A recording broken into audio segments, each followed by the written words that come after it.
Hey, welcome everybody to the Hey Hi Virtual Awards. You know, as I thought about it, I don't actually really have any new awards to give out. But at Hayworth, we do something cool. I really like it. We go with all sports do their awards on the same night. So everybody gets to get honored at the same time, which I really like. But there's a downfall to that. Right, and the downfalls that our boys, that, we're football people. We're here to honor the football team.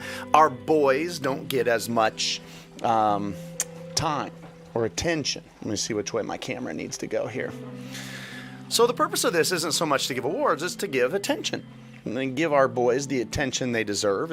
Hopefully you're watching live. If you're watching live, check in. I got my little screen pulled up over there in the comments section. Just say, hey, we're watching. This family, we're watching. Say hi. Would love to hear from you guys. But yeah, the purpose of this is to give our program attention. And I was thinking about recording it on Christmas Day, not to interrupt anybody's Christmas, but because I was going to be hitting the road to Georgia this morning and I had to be on the road.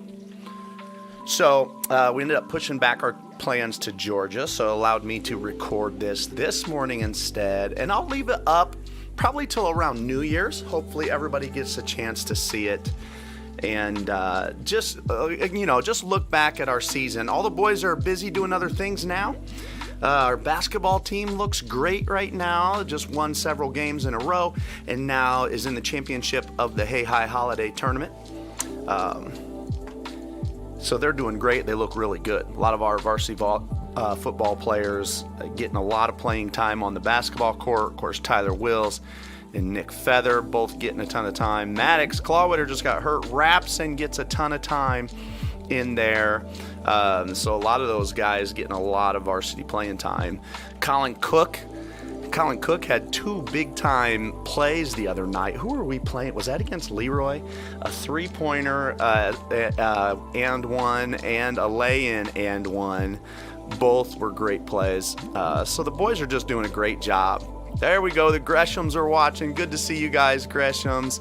Thank you for checking in. Anybody else that's watching, be sure to check in. Say hi, right? The purpose, the goal, what's nice about live is that it's more personal, right? So we've got some things to show. We're going to watch highlights together, introduce all the boys, give me a chance to talk about all the boys. Those are things we're going to do. Well, Merry Christmas to everybody. I had a good Christmas. One of the things I like most about Christmas Day is really I don't have to do anything. I can just kind of relax, and we did that. My kids are a little older, so I don't have a lot of big projects, a lot of big toys to put together these days, so I get to just truly relax. One of my favorite gifts, the Shepherds are watching. What's up, guys? One of my favorite gifts from yesterday, I asked for, I like having a classic book, something I haven't read, but I feel like people need to read. The Wills family's watching. Hey, Michelle. Hey, Wills. It's good to see you guys. Hope you all had a great Christmas. But one of my favorite was a book, got The Count of Monte Cristo by Alexandre Dumas. And it is the most massive book I've ever seen in my life, and I started on it last night, and it's just relaxing. I'm anxious, of course, one of my favorite movies, but I thought surely the book has so many details that I haven't seen, so excited to get that. But yeah, thank you guys all for checking in. Thank you for watching. As I said, this will stay live for a few more days. I'll leave it up probably till New Year's, and then we'll take it down. And the purpose isn't even really awards. It's to spend more time on our kids. And like we said, just flash back to on our season. And so that's really the goal. There's old Caden Esposito, the Espositos. Caden, I always give him a hard time. He's my number one junior high wrestling recruit right now. So we're still recruiting you, Espo. But let's go ahead and get started, man. The first thing on my list is, well, Merry Christmas. Already got that done. Intro, of course. You guys know me, Coach Alba. I have to say thank you to the coaches that helped us this year. Coach Shepard in the house, whose boy plays for us. Coach Shepard he's been around with me since like my first day here. One of the first people that we brought into the program with Coach Andrews, and so thankful to have him. You know, to turn around Hayward football has won one playoff football game in its history, one game. And to turn around a program, it takes time. It takes a lot. You need a lot. So you guys all know, right? We need people. We've grown from 17 kids on my first day here to now 37. I'm in like month 16, 17 on the job. And then you need coaches. You need time in the weight room. You need people, and you need coaches. And Coach Shepard was one of the first to be around with me. He's been with us faithfully since my arrival. So thankful to have Coach Shepard. He calls our JV offense. He helps out calling offense on Friday nights too, and is just there to help us with everything, man. Speaking of helping with everything, Kurt Brown helped this year. We needed a coach late, and Kurt stepped up. Kurt's got to get off work, hustle over to us every day, but he does that, and Kurt is like the ultimate Johnny on the spot guy. Like he's the one that's out in the rain last every time, cleaning up, setting up. He ended up taking care of our end zone camera this year, which is if you don't know tons about football, the end zone camera for every program is like this big. It's such a huge asset, but it's a big nightmare in your sideline replay. But we had that this year, which we didn't have my first year. We had no sideline replay, and we had sideline replay thanks to Kurt Brown. Kurt Brown also helped with our defensive backs. Again, I want to say welcome to everybody. Anybody that's watching, check in over there live. That's what's cool about live. We get to know that you're here, and we can even have conversations. Feel free to chime in on any of your favorite birthday gifts, any of your favorite Jesus birthday, any of your favorite Christmas gifts. Put them over there. Or if you've read Count of Monte Cristo, which is what I said my favorite Christmas gift was from yesterday. We had two other coaches. We had Ryan Graves, who towards the end of the year got to help less and less, and then by the last week almost couldn't be around at all. His job ended up changing shifts on him. And when these young guys get a raise or a promotion at their job, you got to let him go for it. So he coached our wide receivers up till then, and the kids love having him around. He's a lot of fun, very talented, still got a lot of athletic bones left in his body. And our other guy, Pat Roken. I met Pat, was referred to him by a buddy of mine up in Chicago, who coaches at Cary Grove, and said, we have a kid going to ISU right now you might want to reach out to because you said you need guys.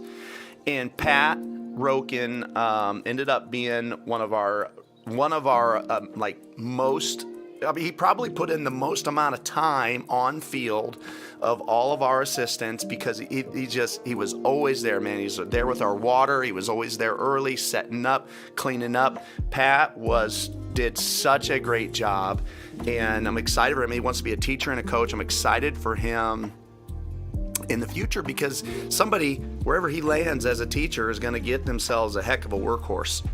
And Pat did a great job, stepped up, coached the hardest spot to coach, which is the offensive line.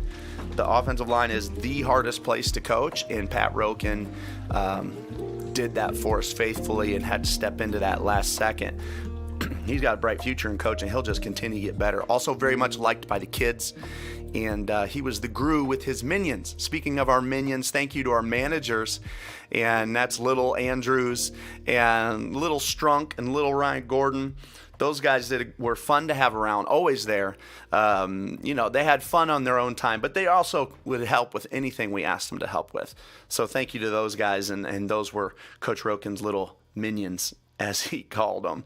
Thanks to our guys that help with stats, our moms that help with meals, those that help cook pork chops. Thank you. Speaking of which, we're passing off. We're trying to get a junior parents group, right? That becomes the custom around Hayward football, that the junior parents step up and really help run those extras that the team, extra ways to bless the team, that those guys really get to help the junior parents of the junior year. That way, senior year, you just watch your boy play, but junior year, we're going to need you to step up. And Michelle Wills has a binder. She's getting ready to go. All the things that parent group did this year. Raise some money cooking pork chops, but also help put together put together road signs and things like that. So many other things, but just a fun group to be a part of. I remember doing that for my son's senior year here at Unity. The Rutledge is in the house here. Welcome, guys. Welcome. And Brittany Kemp, that means the Bruckers are in the house. Thank you guys for joining us. And hi, good morning. Merry Christmas. Glad to have everybody. So those are our thank yous. Of course, thank you to the players. You can't do anything without players. I'm trying to think if I forgot anybody else. Man, those guys that ran the chain gang, or guys that helped with stats, all those things that it takes. The Longfellows for filming. You can't do any of these things. The football program takes so many people. It's ridiculous. So thank you to all those people that helped.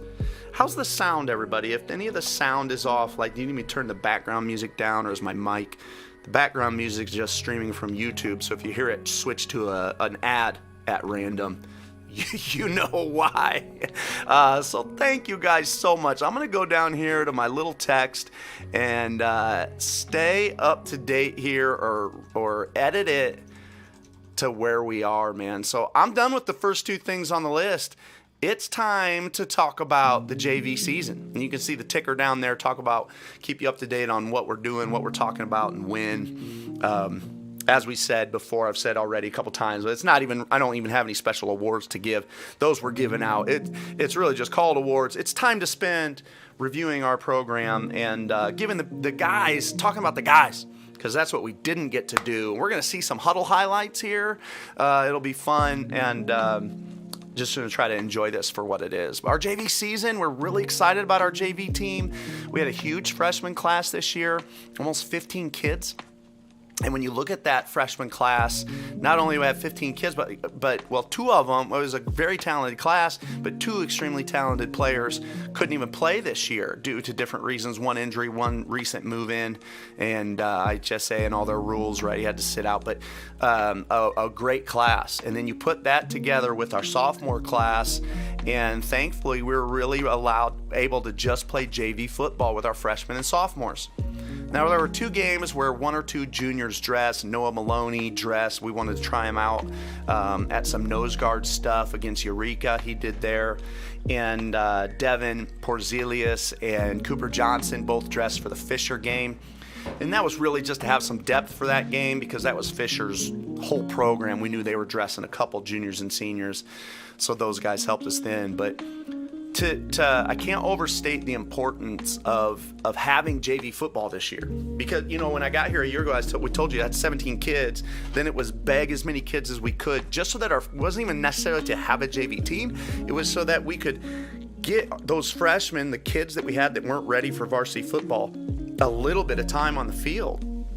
Right? They weren't even, we couldn't really compete. I had juniors out there, tons of kids that were varsity football players that just had to play just to give them some time. But now this year, for the first time, we had a JV team, like a true feeder into what they could be, what they will become in the future. Right? Now, a lot of our sophomores still got a lot of playing time, varsity level, but at the JV level, we tried to play them on that opposite side of the ball. Right? So you got a kid like Rapson, who would play wingback or receiver at the JV level, but on varsity level, he was just a defensive guy. So he didn't play really any defense JV-wise. We would put him in with like 30 seconds left in the half as an extra safety to give yourself, right? You don't want to give up a silly score with a couple seconds left. So he did some of that.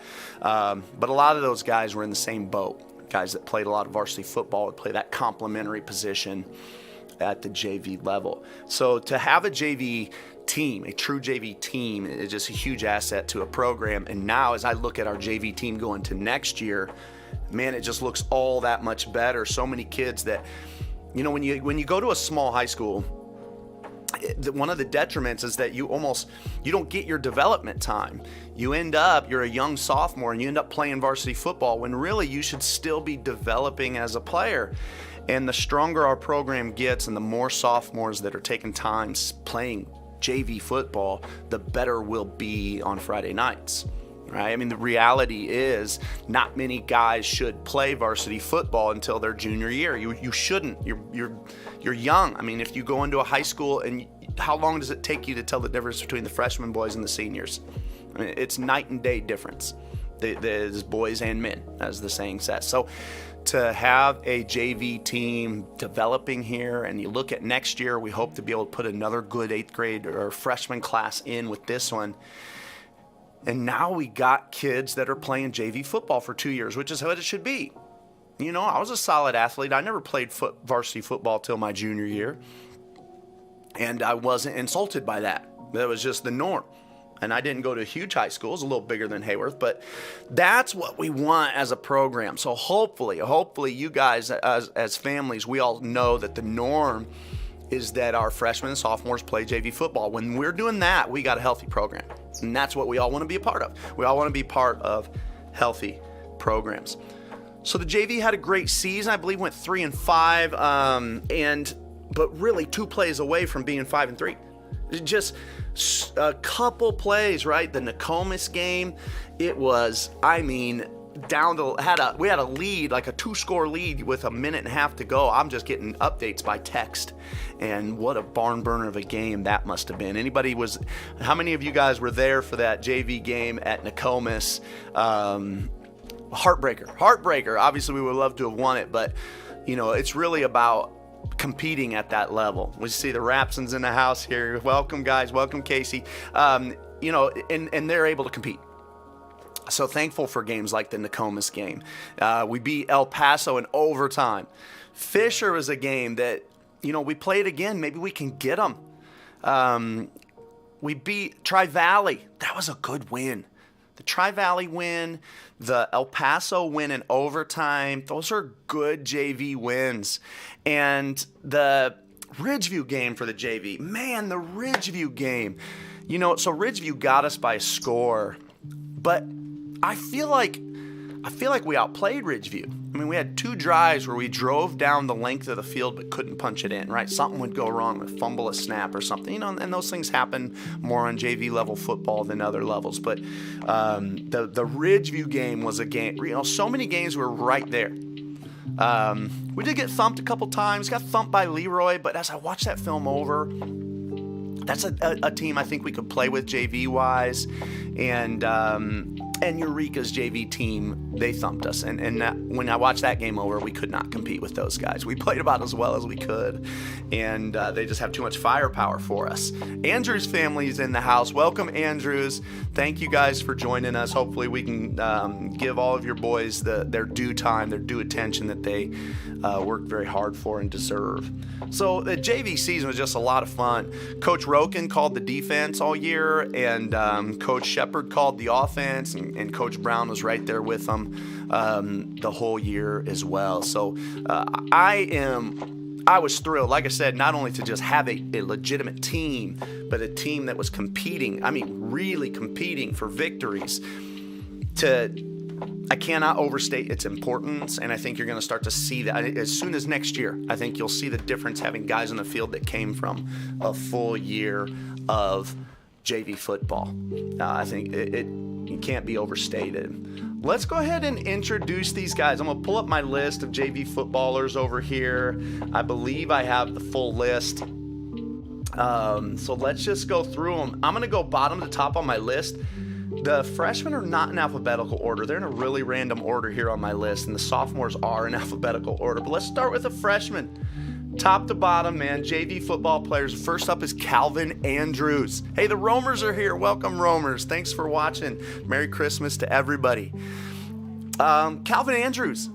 So Calvin was a ball boy for us a year ago, my very first year here, and within what it take one day to realize this is one of the hardest working young men I've been around. Calvin's now in my fitness PE class, and I have about 5 or 6 kids that we have a lot of days where they might have the last 10 minutes free to themselves. I guess I wouldn't say a lot, but it might come up once a week, once every other week. They got 10 minutes to themselves. A lot of kids, most of my kids go out to the gym and shoot baskets. This is what they want to do, or they'll throw a ball around of some sort. But Calvin's one of my 5 or 6 kids that he uses his extra 10 minutes to lift. That's who he is. He's a hard-working kid, extremely coachable, and he loves football. When you fill your program with kids that love football, that's how your program grows. having kids around that love football and that everybody can see he loves football. In Calvin, in his strength class, he pushes the seniors in there. I mean, I'm thankful I have him there because the seniors that are in there, they're pushed by him. They're like, well, this freshman's sitting here outlifting us. We better keep working hard. Calvin played offensive, defensive line for us. He became a varsity football player within a week, our first week of summer camp, and played right guard, played some guard for us, probably ended up playing both guards for us, and played a little bit of defense. Started the year as a defensive tackle, and by the end of the year, really only played defense for the JV. And on the varsity level, played guard for us. We see Calvin as a major piece of our future. As we all know, he's just a hardworking kid. You guys that know him, he loves football. He's a leader. He does things right. And he not only does he love football, he's thinking good at football. Right? He has no hesitation. People talk about like what is physical. What does it mean to be physical? Like, I don't know who loves to hit. I never loved to hit. Right? It took me until I was old. I was a senior in high school. It finally started to click. And, you know, it's, to me, physical players are guys that don't have that moment of wincing at the last second. They have no wince. And that's Calvin. He has no wince in him. In fact, I have to slow Calvin down. I just have to tell him, what, Calvin, easy on the last 3 steps. Like, you're going to get them. But we need you to get them under control. We need you to be under control. So, right, it's great to have kids around where you're, like, trying to throw reins on them rather than trying to whip them and get them going. So that's Calvin Andrews, had a great season and a rock to have. And that's one that, you know, Calvin was one of those guys that didn't play in the JV Leroy game that would have made a difference had we play that game over again. Next freshman up is Colton Shepard. Colton Shepard, a little guy. He's like, what I love about Colton is, again, right there with Calvin and was a ball boy for us a year ago. Loves football. Loves football. I remember at the first JV game, I know my dad's an old coach and he watches all of our stuff and he calls me up after the JV game. It was like a day later. He had watched the JV game. And he said, boy, your little quarterback's got some moxie, doesn't he? And that's the perfect word to describe Colton Shepard. Yes, moxie. He understands the game. He's waiting to hit his growth spurt, right? He's still this little guy. That's who I was as a freshman. And just loves the game and plays it very well. He just gets it.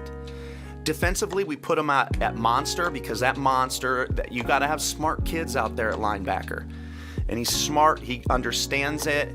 I loved in the JV football games watching him run the option. He was probably one of our best option quarterbacks as far as pitching it, getting it out to the 3rd level because he's just patient. He's patient with the ride as he attacks and makes nice pitches.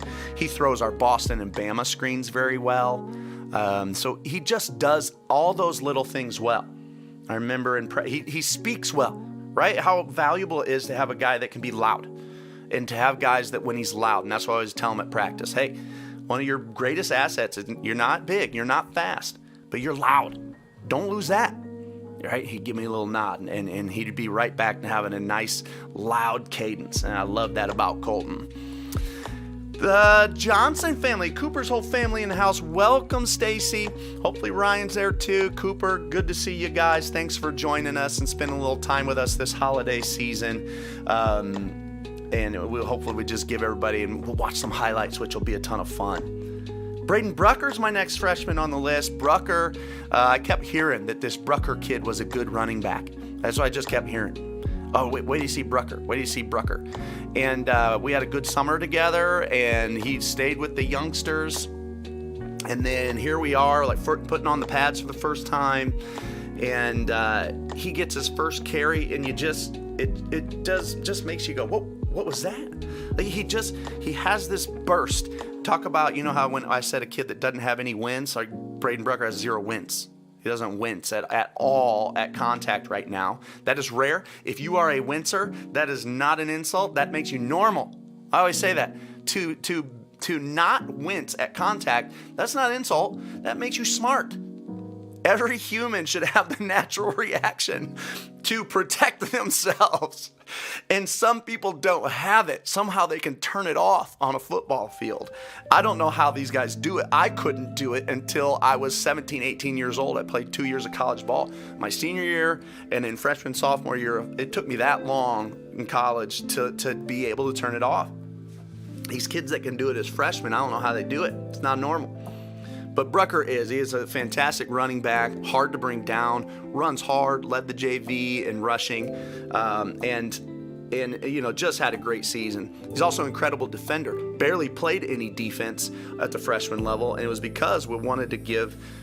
I like playing JV-wise, as many kids playing time as possible.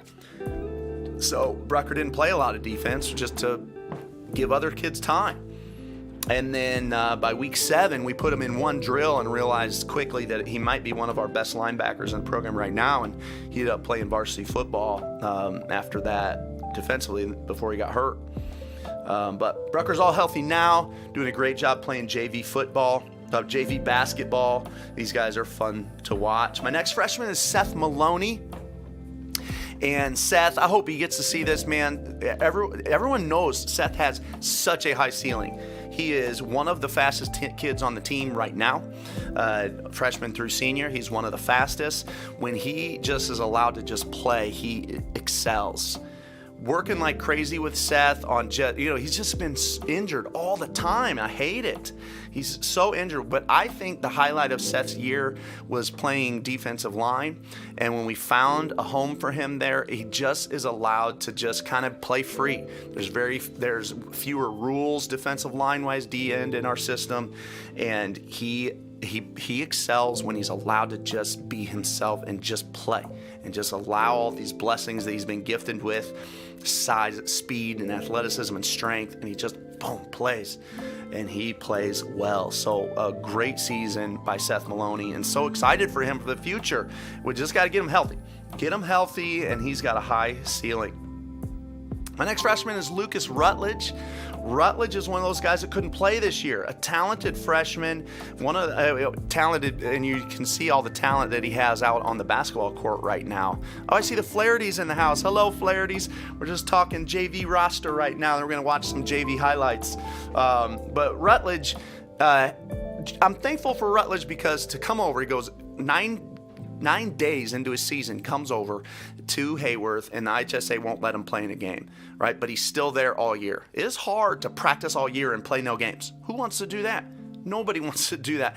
But he was there for us all year, started to learn the system, had a good attitude about it, just kept his head down and got his work done.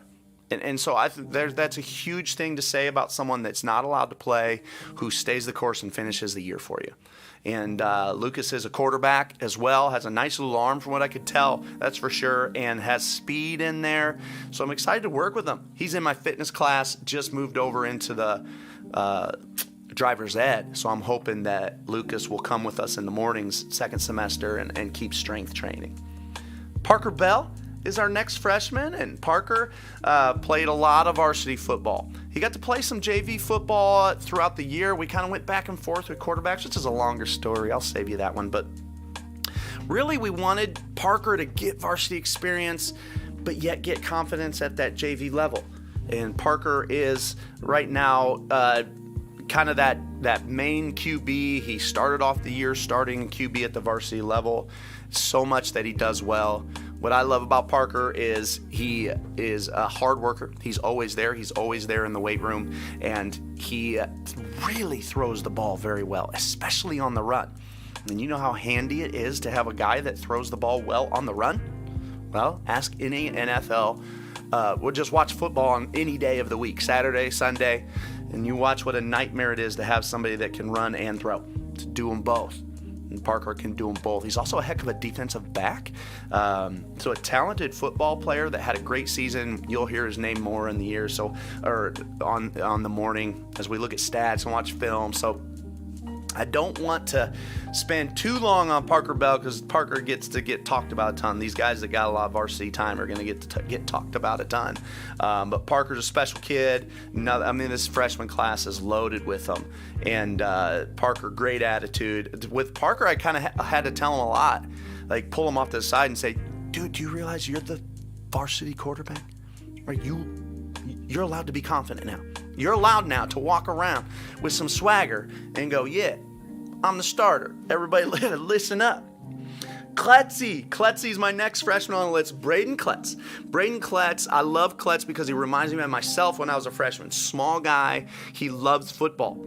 That's again, guys that love football that are there all the time. Kletzy, we moved to outside linebacker and did a very nice job there. He's one of those guys in a situation like what I would have been in as a freshman. If you wouldn't have had freshman football at my high school and I had to play JV football only, I would not have been able to play a lot. I would have got sparing time. So guys like Kletz, I just encourage you, man, just keep playing. Keep playing, keep showing up every day, and the amount of time you'll get to play will get more and more, and then your time comes on the varsity football field if you stick around. And Kletz is, like I said, an everyday guy. Went out for wrestling just to get better, and he's already won a couple matches. He's just fun to be around. Everyone loves Kletz. I always wish I would. When I look back at myself in high school, I'm like, I wish I would have been more like that, like just a lot more likable. I don't know what it was about. I think I was just too ornery. I just liked mischief too much to be liked by everyone. But Kletzy's just so likable, and he'll do anything you want him to do. Love having Braden, and I can't wait to see what he does on the football field as he just continues. Again, everyday guy, always lifting. He's going to do everything you want him to do. Next freshman is Matthew Hodell. Matthew Hodell joined the Clean Club, only the second freshman I've ever had to hit Clean Club numbers at their freshman lift-a-thon. So that's really impressive. I'm anxious to get Hodell back into the weight room. He hadn't been in the weight room since the summer, and it looks like he'll be in fitness PE here this next second semester, so we'll get him getting stronger. But Matthew had a nice JV season, playing offensive tackle for us and defensive nose guard. He's just so strong. He's hard to move. Maybe the nicest human I've ever met. But is it that I think he's nice because he's just so quiet? So maybe somebody knows him better and goes, hey, Matthew's not nice. I don't know. He sure seems nice. He barely says anything. He just has this, oh, golly gosh, smile. And another kid that we can just always count on. He's always there. He's always there, always working hard, always on time. And you can write his name in pen. Say that, but I think that's one of the biggest compliments to give about a kid. Write his name in pen. You won't have to erase it. He'll be there. Hodell. Love having Hodell and excited for Hodell for the future. I want him to stick with it. He's going to be a force for us as he continues to get comfortable playing football. All right, we're halfway through our freshman names. How is everybody doing? What's great about live show? Hey, turn it up, turn it down. Look at the list. What's coming up? When do you think you'll be talked about? Maybe you're going to go get warm up some turkey leftovers from yesterday. Maybe you're not. Speaking of which, what's the holiday meal? What's Christmas Day meal in your house? I requested chili this year, and my wife said, absolutely not. That's not a Christmas Day meal. That's what she told me. So she said my choices were ham or turkey. I chose turkey. We had a delicious turkey dinner made by my wife yesterday. And so today is beef house rolls. We'll make some beef house rolls and put our Christmas Day leftovers on there. Turkey sandwiches on beef house rolls. Or, you really can't go wrong just eating beef house rolls by themselves.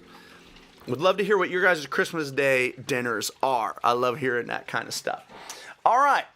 Over here, let me see where I am. Where am I? Jude Longfellow is my next freshman on the list. Jude played center for us this year. I love Jude, and I love Jude because he wants to do right so much.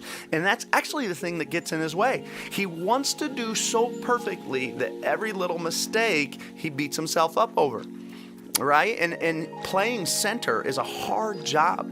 It's one of those jobs where people only notice you when you mess up. All right, so they only notice if Jude would have a bad snap. And so then he'd get in his own head. He'd want to slow down. I remember Jude and I had a good moment halfway through the season. He said, I feel like I'd be better suited at a different position. And I said, Jude, you've invested all this time into playing center. I think it's where you're going to be best for our program. And you're only going to get better. Like you've already done the hard part, which is done the bad snaps in front of a crowd. That's hard. Right? That is hard to endure because you feel that pressure. You feel that disappointment.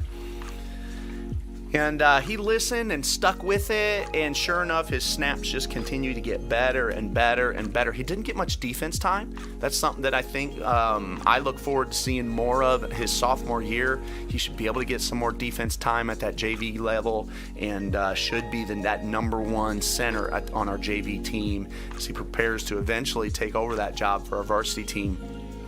But another hardworking kid went out for wrestling just because I said it would help him get better, and I just can't say enough good things about that. He said, Coach Alba, I trust you. You say it's gonna make me better.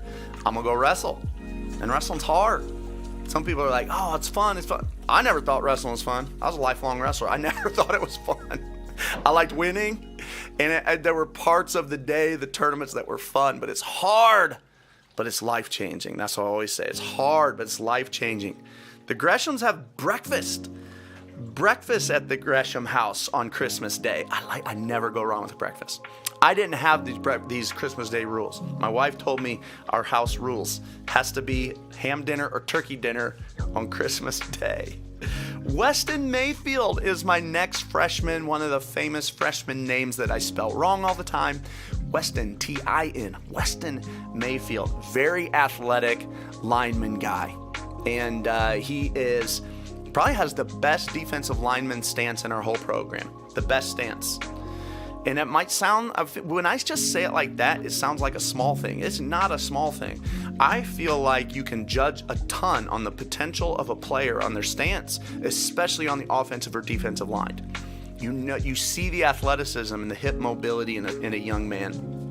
And Weston is the best. He has the best defensive line stance in the program. He's a very good defensive lineman and a very aggressive defender. He's one of those kids we had to slow down. Like, whoa, you can't just sprint into the backfield. Because as you get higher and higher in the game of football, teams find ways. They have ways to hurt you if you just go sprinting. You go sprinting into the backfield, teams find ways to hurt you. And so we had to slow Weston down on that a little bit, but over time he started to get it. And he's just always like, yes, sir, got you. Yeah, yes, I can do that. Weston's dealing with a little hamstring injury right now that I think he got late in the football season. So anxious to see that get better. But Weston's got a bright future. And he's an everyday guy, right? He's one of those guys that didn't have fitness PE this fall. He was always there with us in the mornings, lifting, trying to get better right now. So who knows how good he's going to be. I expect him to be an all-conference type lineman eventually. Whether it's sophomore, junior, senior year, he's going to be an all-conference lineman. He's very special lineman, and especially as he matures, right? He's just kind of immature right now. As he matures and starts to fill out and gain strength, he's going to be very, very potent. Just a couple freshmen left. Keegan Gresham is my next freshman. Keegan, now I work in the same office as Keegan's mother, which has led to a lot of very funny stories. Because, right, he's a teenage boy and he's like, oh, Mom. But to me, it's very funny, right? So Mom will be doing something. She takes care of it for him, and he's like, right? So we might be handing out T-shirts. I'm like, everybody's got a T-shirt, except for Keegan because his mom already grabbed one. He's like, oh, Mom. I get a kick out of that. I thought it was hilarious, but he probably thinks it's less hilarious and more annoying. But that gives Keegan a special place in my heart because I work right there in the same office as his mother. His dad's very involved in our Sting program, and Keegan is really, man, I said I'm not giving awards this morning, but if I had to give like a most improved fitness PE award, like strength training award, it would go to Keegan. Keegan remember I said I had about 5 kids in my fitness class that use all extra time to lift? Keegan's one of them. Keegan's in there, Calvin's in there, Tyler Brown. Those guys they're using all their extra time to lift. And you can see it in Keegan. He's starting to grow his clean technique. He might have top 2, top 3 clean technique on the team. And you can see it as his clean continues to go up. He just keeps getting stronger. So excited for him. To see, he had a huge defensive play against Ridgeview, and they went to go deep because they were we were just starting to slow them down in the JV game on the ground, so they had to take to the air, and they tried to beat Keegan one-on-one, and they didn't. Man, Keegan knocked it down. It was a great play, and Keegan is starting to get more and more comfortable defensively and more and more comfortable with contact. So I think that Keegan was one of those guys that maybe doubted himself a little bit. So hopefully Keegan continues to get over that doubting himself, and next year I see him as one of the main defenders on that JV football team. And as he stays the course, man, he's going to be another guy that's helping on the varsity level on Friday nights. And when that day comes, I don't know, right? He's still one of our smaller guys, hasn't matured yet. But that's the thing I always tell kids, man, just because you're one of the smallest as a freshman, some guys, you just pass people. These guys that come in baby-faced as freshmen just pass people. And by the time they're seniors, they're the ones growing the beard.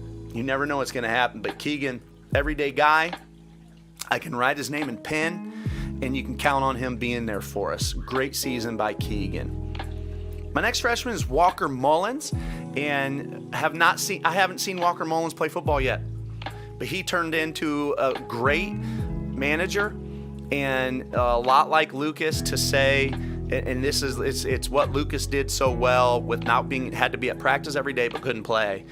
But it's like cranked up a notch, because not only could he not play, he couldn't even practice. You know how boring it is to watch a football practice when you can't practice? It is boring. It is really boring. If you can't coach in it or play in it, you just have to sit there and watch practice every day for a whole season and practice 0 times and play 0 times. That is hard. And Walker Mullins did it. And he was there with us every step of the way. He was there for everything. There every game, there every practice. And his only job was to run the clock. And he did that for us. So I can't say anything, I can't have any higher words than that to say that a kid made it through all of that and now has been cleared to play sports. So bless his heart, man. Hopefully he is healthy and ready to go. Who knows what the future will be for Walker Mullins in football. Everybody knows he's a very talented athlete. So now that I know I got a guy that's going to be there every day, even if he's hurt, give me that kid. I haven't even seen him play football yet. Give me that kid. That's how programs take off. My next freshman is Tyler Brown. Tyler Brown, let's talk about Tyler Brown as a JV player. Tyler Brown's a JV player, solid wide receiver, but like a rock, a mainstay out there at outside linebacker. Very tough kid. For as small as he is, to not have that wince factor inside of him, I don't know how he does it, but he doesn't have the wince. He just plays ball. He's a defender, a natural defender. Very coachable. Yes sir, no sir guy, and he gets it. He understands the game at a high level and was a great defender for that JV football team, and one of the reasons that JV football team was able to compete. And you'll hear and see more about Tyler later, again, because he kicked for our varsity. But a great kid, and as I said, on my short list of kids in my fitness PE that use extra time to lift. That's how much he loves getting better. Basketball player, and dresses, obviously plays for the freshmen, dresses for the JV basketball team, a good athlete, and still growing. Who knows how good he's going to be? He's clearly going to be a great kicker. I think he's going to be an all-conference type linebacker eventually, and who knows, maybe could he be even more than that? Great kid, and obviously with the huge amount of help from his dad too, with our program. So great season, JV football season for you, Tyler Brown. 2 freshmen to go. Carter Brooks is next. Carter Brooks is, I think he's the safety of the future, our football safety of the future. Like that guy in the secondary is going to come down and plays ball. And his brain hasn't gotten the memo from his body that he's not the biggest guy on the field, because he'll come down and just hit you. I mean, he just hits you. He looks like this itty-bitty ragdoll sometimes hitting these huge players, but to know that he is that tough, just smack, he'll get run over making a tackle and pop right back up. He also plays wingback for us. He could be a very good back. He hasn't. I would expect next year he'll get to carry the ball a lot on these JV football football games, and I expect him to play some varsity football next year defensively. Another excellent person from an excellent family who helped us out a ton, and an everyday guy that I can write his name in pen. He's there. and was there almost every single morning of lifting this year. He doesn't have fitness PE, but he's doing his morning lifting. So thankful to have Carter Brooks, and cannot wait to see how good he's going to be. Like I said, when I look at next year's football team, I go, maybe Carter Brooks is a varsity defender next year. That's how good he is. Really stood out in these JV games. Our last freshman is Kevin Hernandez, and the kids talked Kevin into coming out late, and hallelujah, we got Kevin, because Kevin is a natural. He's a natural football player. Strong kid, naturally strong, hadn't even strength trained, and that was one of my favorite things about Kevin. As soon as he started strength training, he went, ooh, I want to get stronger. Coach, how do I get stronger? I want to keep doing this. I want to keep doing this. And he got excited about his strength. And by the end of the season, he's just turning into a worker. We get him in fitness PE next year. Was a great offensive and defensive lineman for the JV team all year on both sides of the ball. Probably played way more offense than he did defense, but he's very good at both. I couldn't even tell you where his main position will end up being for our program. I expect him to play some varsity football next year, but ultimately, Kevin might have the potential to be an all-conference lineman on either side of the ball. He's going to be very good, and one of the reasons why we have a chance to be good as the season, everything progresses. Man, that's our freshmen. What a class, huh? Let's go to the sophomores, then we're going to watch some JV highlights. Thank you guys for joining us. As I said, I'm going to take my time, because you can step away at any time. You can go to the bathroom. You could turn it off. You can go shopping and come back later. But I want to give everybody their due time, because the football season's long and they earned it. Anybody else out there watching with us? Glad to have you. Check in over there on the side. Let us know where you're watching from. Answer any questions. Make comments on the side.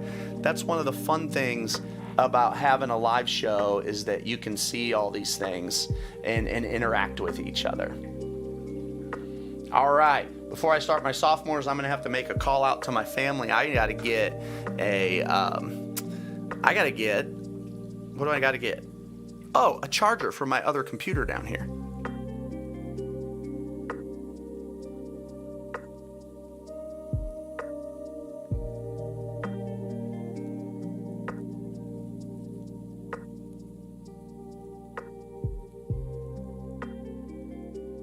Okay, I think I have a charger on its way for my computer. I don't want to lose power.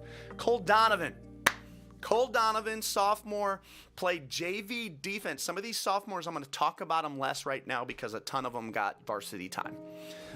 So Cole Donovan defensively played that nose guard for us all year, and it was good for him because as our varsity center, he got to have that time to build confidence, and I just thought it was really good for him. So thankful that we had Cole Donovan all year. Cole's like another kid that kind of doubts himself every off season. With Cole, he tells us how he's done playing football, and I think he's gone through some of that this year, and all of us, everybody kind of panics because we want Cole around so bad because he's so good. Hey, Evelyn, think you could plug this in for me? He's so good that we all want him around. He's also getting very strong, which you'll see later when we go over our strength leaders, but a great little football player, only a sophomore. And there should be one slot left on the end of that power strip. And if there's not, okay, come over here and unplug this green one. You see where the green cord is? Unplug that one and plug it in there.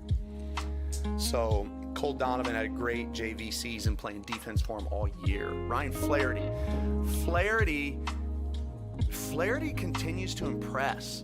He set one of our speed records this offseason.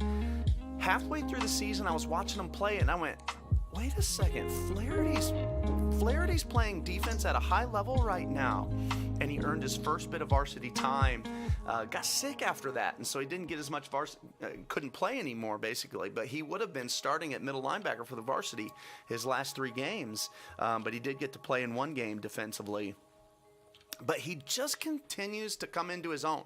He seems to be working hard. He's not in my fitness class, but he seems to be working hard in his. He's just getting healthy after his season. We can't wait to see what Flaherty's going to do. But he was a staple defensively for that team. Also played some tight end for the JV team. But Flaherty, a great kid, and I think he's just now starting to believe in himself. Would you guys say that? Those of you that are close with Ryan and the Flaherty family, I feel like he's just now starting to realize, I might be pretty good at this. So excited to see what Ryan's going to do, and another guy that I got penciled in going, this is a varsity defender for us in a year. Hunter Bockelman. Hunter, maybe best hair on the team. What do you guys think? Best hair on the team for Hunter Bockelman. He's always flipping the blonde locks. Bockelman's a heck of a football player. Famously, a tiny warrior. Famously, right? He's that little tiny guy. He played a ton of varsity for us this year. In fact, he played the whole year for us defensively. Played the whole year. So he's going to get more attention later, but JV-wise, one of the best ball carriers on the club, man. He played that wing, caught passes. He is. I don't know where he's going to fit next year, but I guarantee he's on the varsity. He's going to be on the varsity football field the whole time. Can't see right now. I'm like, will he be a wing? Will he get more time at wing or just on defense next year? But he's going to be. He's a varsity football player, 100 and what pounds, right? Like just a couple pounds. He's tiny. Hey, Doc's in the house. Welcome. Thanks for checking in, guys. You can see my family. My parents are watching from down in Georgia. But Bockelman's a player. He was one of our best defenders on the varsity level this year. He just chases the ball. He's got a nose for the ball, and he was literally one of the rocks of the JV football team. I don't feel like the JV football team is successful without Hunter. He was the glue of that whole team. I'm excited for Hunter as he grows up. Hopefully he starts to talk more. So if you see this, Hunter, man, believe in yourself. Talk, lead. He's a very quiet kid. But man, just a straight up baller. He's proof that you don't have to be big to play good football. Right? Kid played varsity football a whole year. What's he weigh, 120? Maybe now he weighs 130. Great kid. Love having him around. So great season by Hunter. Next is Maddox Clawwitter. Maddox came out late. Didn't get to play till I think week 3. I think the JV game against Eureka was his first game. Very talented athlete, shortstop for the varsity baseball team. Right now he's injured. Had a very, very odd injury in a basketball game. Just jumped and came down on it and broke his leg. Right? For all intents and purposes, it's more complicated than that, but broke his leg. So he's on crutches right now, but so hopefully Maddox gets well soon. I know he's excited for a big baseball season. I think he's going to have a good baseball season. But man, played defense for us. He was the one that knocked down the ball against against El Paso in overtime. So he's a defender. He is an excellent wide receiver. Got some varsity playing time at wide receiver. He's just a phenomenal athlete. So when you're that athletic, it's hard to how are you not good at everything, right? And he is. He's good at everything. So, yeah, he's good at football too, just as we knew he would be, and thank goodness he came out. So whoever got Maddox officially to come out, thank you. Thank you for getting him to come out for the team. Mason Clawwitter got to play fullback a ton of the year for that JV football team, and just a hard-working, pounding type of blocker. I just saw a message from JC. Thank you. She said the background music's a little loud, so I'm going to turn that down. Thank you for that feedback. I can turn that down and control it. Let me know if that helps.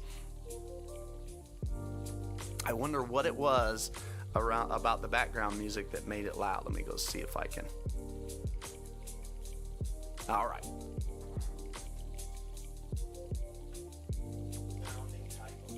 Okay. I turned it down. You guys let me know if that sounds good. And now I'll continue.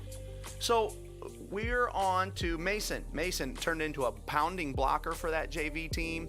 One of the main reasons they could run the ball and run it well. I'll talk about him more defensively because he played a ton. Varsity level, varsity defender, and played varsity defense for us all year. Pretty sure he ended up in the top 5 for our Piranha. And Mason is just, you watch him play basketball, right? He's like a bull on the basketball court, right? You watch him play basketball and you go, ooh, he must be great at football. And the answer is, yep, he is. He is. He's great at football. And thank goodness we had him. Ended up being great for that JV football team, playing offense for the JV team, varsity defense for the varsity team. A great kid. He's in my fitness PE class, and he's been knocking on the door of the 200 Clean Club for the longest time, man. I'm telling you, I think he's going to get over the hump in January. That's my prediction. Very talented football player, and just nice to have around. Just soft-spoken, always there, always working, and plays the game hard and plays it the right way. My next sophomore is Nick Rapson. And Rapson gets a lot of attention because he's very athletic. And everybody knows that. He's a varsity basketball player right now, one of the only sophomores that gets time on that varsity basketball team because our varsity basketball team's good. And Rapson is a special athlete. And I never would have thought that this tall, lanky basketball kid would have been a linebacker. And of all things, a middle linebacker. Like, this kid is a defender. You just don't get that often out of these long, lanky basketball types, right? Most people, the basketball type, the long, lanky basketball type, ends up getting put on the outside as a wide receiver. And I'm not saying basketball, I'm a wrestler, so we used to famously give basketball players a hard time. That they were known as not being as tough as the wrestlers, right? That's what I'll say. That's what they were known as. So you just don't get it as often. But Rapson is a linebacker, and he could play anywhere. He can play D-end. He could play middle linebacker. He can play outside linebacker. He could play safety. He's just a tall, rangy athlete that is just loaded with this talent. And on top of all that, do you know the kid? What a great kid. He's fun to be around. He's got a great smile. And by great smile, I mean he smiles, and when he smiles, you feel it. Like, you feel that this is a good day. He can do it all. So he played wingback for us on offense. He played receiver a little bit for us, caught some passes, and he was our defensive mainstay. He was the guy defensively. What was he, top? I think he was our number one piranha, and you'll see that a little bit later. He chases. He chases the ball. He's got a huge gas tank, so he doesn't get tired, and he's good at everything. I don't want to say too many good things. Right? Casey's got to be a parent to him, so I don't want to fill his head too big. But the kid's special, good at football, and thank goodness we have him. That JV team really leaned hard on him. And why wouldn't you, right? He could do it all. They threw those Bostons to him a ton, and he didn't. And listen, that JV team played good defense without him. He only came in late in the half for one play to stop this or to stop that. And that JV team played good football without him. And he got to play a lot of offense for the JV team, which I'm sure he enjoyed. Just 3 sophomores left. My next sophomore is Timmy Romer. Timmy, a guy that reminds me of myself. I was undersized as a freshman, sophomore. I was not a standout, but I was a guy that I loved football, and I kept going. And by my senior year, all of a sudden, right, I got plenty of playing time, and even I got to caught passes and touchdowns and awards. And Timmy is that everyday guy. He just keeps playing. Right? As a freshman, he got almost no time. Then as a sophomore, he became the everyday wide receiver for that sophomore team and an everyday corner for that JV team. And that's the sign. That's what our program has to get to, where these guys get to play full-time JV football as sophomores, and that's what Timmy got to do. And Timmy is the nicest kid in the world. Always, what's up, coach? He's always lifting hard. Timmy might be competing with Hunter for best hair on the team. What do you guys think? Timmy or Hunter? Who's got the better hair? They both got great hair. Always flipping it out of their way. I just like to say that because now I'm bald, so I'm jealous of their hair.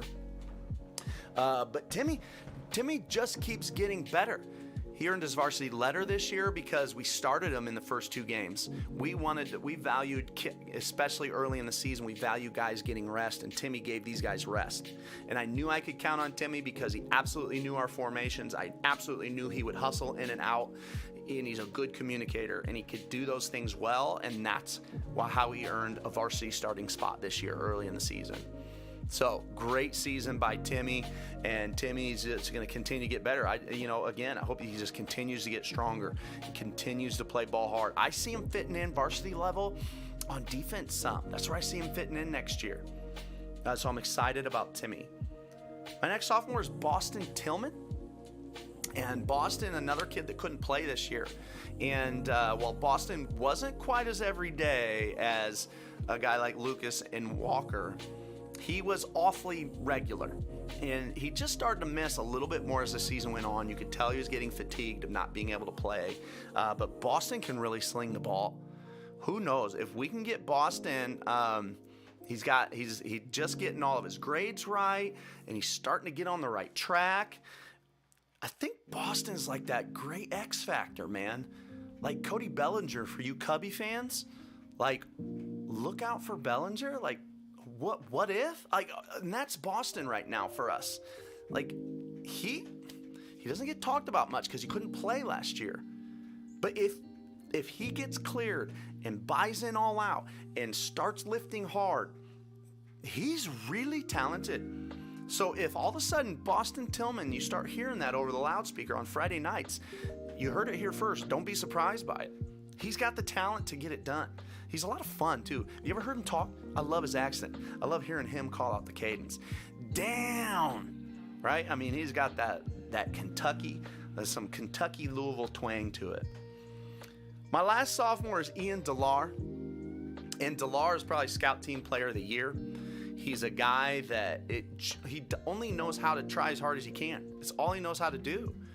And I think sometimes the older guys would get annoyed by him because he tries so hard all the time. You can't turn it off.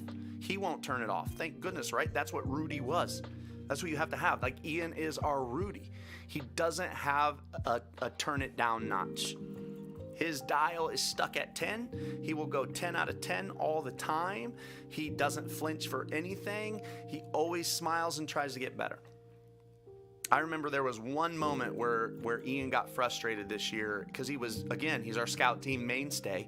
Most guys, as the varsity offense keeps practicing hard, they don't want to be that guy that keeps getting attacked. And I don't know if Ian wanted to either, but he's our guy that I know will do it all the time and always keep trying. So I keep putting him there at the point of attack, and he took a butt kick in one practice, and went over and sat on his own. And I look, and you could tell he was struggling. Maybe he had a little tear in his eye, or tears were welling up. And I knew right there. I'm like, what a rock of a kid. That's as much as you could get to Ian Delar, and he would serve our program in that way, to just take a butt kicking for us. And then, now listen, as soon as I saw it, I went, get a new man in there. He needed rest.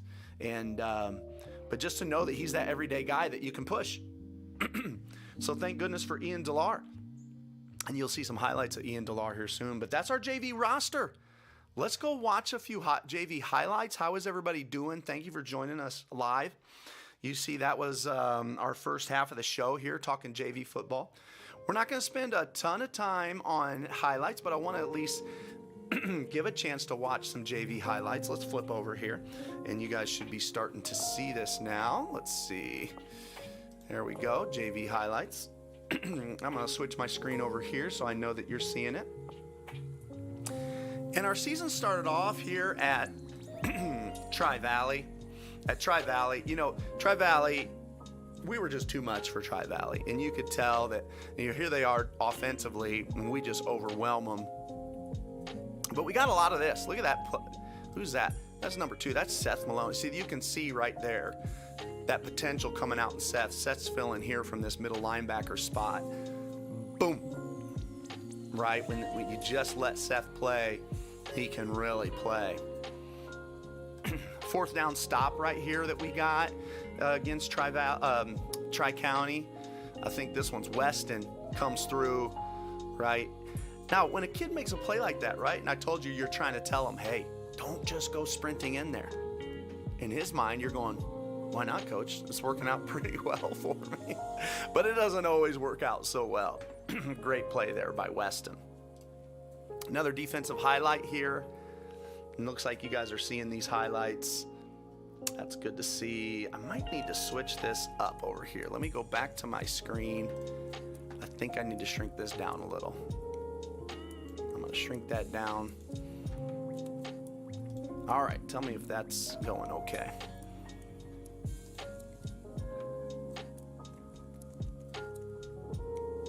Again, another sack here. Is that Weston again? I was trying to get different guys involved, but that might have been Weston again. Looks like we got one more defensive play here. Here they go, sweep. This was just good defense, right? Here's Kletzy, I believe, here on the edge. Let me see if my screen comes back. Yep. There's Kletzy here on the edge, getting in on that one.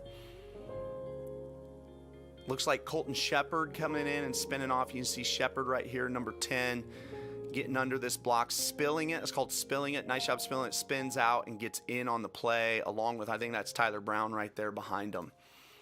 Nice little play. I thought I had some more offensive clips from that game. Maybe they'll come back later. It looks like maybe they all went. Oh, that's why. These are JV defense highlights. Just us playing. This is one of those examples of Carter Brooks coming down hard from the secondary. Watch him. Boom, straight downhill, right in on the play. Like, just no fear, right? You like those reds? I like our JV reds. I like the red. I feel like when we get a chance to go new jerseys, we're going to have to go red. They look good. Off tackle play here. Again, just hard-nosed football. Looks like Carter Brooks getting in on it again. Timmy Romer out there on the edge. You can see Donovan down there on the line. Toss sweep. Nice job forcing it back in here. I think that's Kletzy forcing that back in. Carter Brooks in on the play. You can see Flaherty here coming downhill and redirecting with good pursuit. And there's Brucker in there too. Here we are at Eureka. Good play here by Brucker against Eureka. Look at that. Even forces a fumble. See how he comes in? This is like a gator roll. This is hard to teach. Some kids just do it naturally. Look at that tackle. Boom. Right? And we got kids coming in on the play, getting in on the loose ball. Great play. Here we are at Nokomis.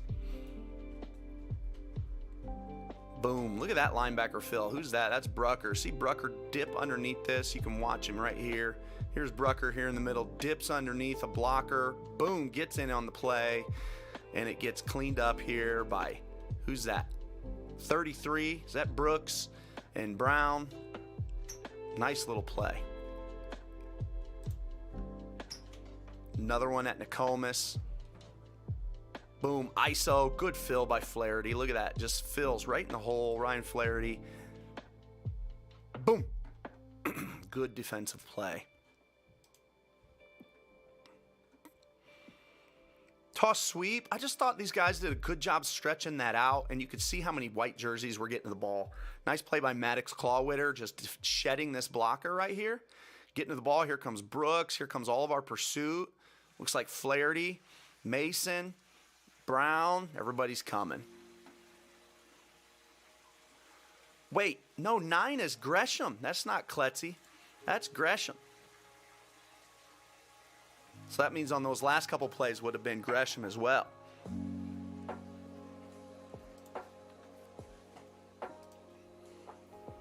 Nice pick here. This is against Tri-Valley. Rapson comes up with the pick. I think someone, who was, I think did Flaherty get hurt this game, and so Rapson had to come in and play some linebacker. This is just what you teach a linebacker. Open up with the flow, get depth, right in the lane. Great little play, man. Great play. Hopefully we see more of those next year on Friday nights. Looks like another big play for us. Look at this. Look at the pressure we create. This against Tri-Valley. Everybody knows how good their program is. Just good pressure here. Who's this running in there? I think that's Donovan. Just bull rushes his guy. And then our nose gets through. I think that's Calvin. That's Mason on the outside. A great play for a big loss. Again, another sack. We're just getting so much pressure. Kids doing a nice job being aggressive. Again, Cole and Calvin. Some other jerseys in there. I wish I could see their numbers. Remind me, if we get red jerseys, to put white numbers on it. A deep ball here, a great play. Look at that play by Maddox. The ball hits him in the helmet. You can't teach it any better than that. Look at Maddox turn and run with this vertical ball. They want to hurt us deep because they're struggling to run it. Boom! Bounces off his head. That's pretty awesome. That's a great play. This is against Fisher, and again, you're going against juniors and seniors in high school now. I just put this in here. I thought it was a nice play by Parker Bell out here on the edge. Comes under control, makes this open field tackle. Everybody will tell you open field tackles are the hardest ones to make. Parker makes a nice, sure tackle. Here we are against El Paso. I wanted you to see this one because watch Tyler Brown on this one. Here he is. He's this linebacker way over here. And he backs up, they go screen, and this screener comes all the way across the field. Tyler Brown closes ground the whole way and just makes this huge hit at the line of scrimmage. Watch Tyler. Boom, coming downhill. Boom. That screen goes for next to nothing. Nice play. And then here's that overtime knockdown. So in the overtime, this is one of those situations we would use Rapson. It's overtime. We go, Rapson, I want you at this defensive end. I think we called a timeout. I want you to spread way out. He's like 3 yards away from this tackle. Spread way out and just rush vertical. I think they're going to roll out. Sure enough, they do. We rush vertical. And we make a great play here. It's Maddox that knocks it down in the back of the end zone. Rapson puts a ton of pressure on him. This kid can't throw comfortably. And we knock it down and celebrate the overtime win against El Paso. What a great win. These are great program wins. These are programs that are in good shape, right? Tri-Valley is a program in good shape. El Paso is a healthy program. And we're out here competing with these guys and beating them. This was the last JV game of the year against Ridgeview. Nice play stretching that out defensively. I'll fly through some of these. And then this was the last defensive play of the year.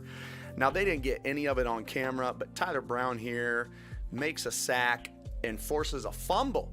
So when he forces the fumble right there, Rapson scoops and scores and takes it back for like a 90-yard return. Now they got, like I said, look at this. They got like next to none of it on camera. But what a great moment it was. Gave us a chance to win this game. Really a great return.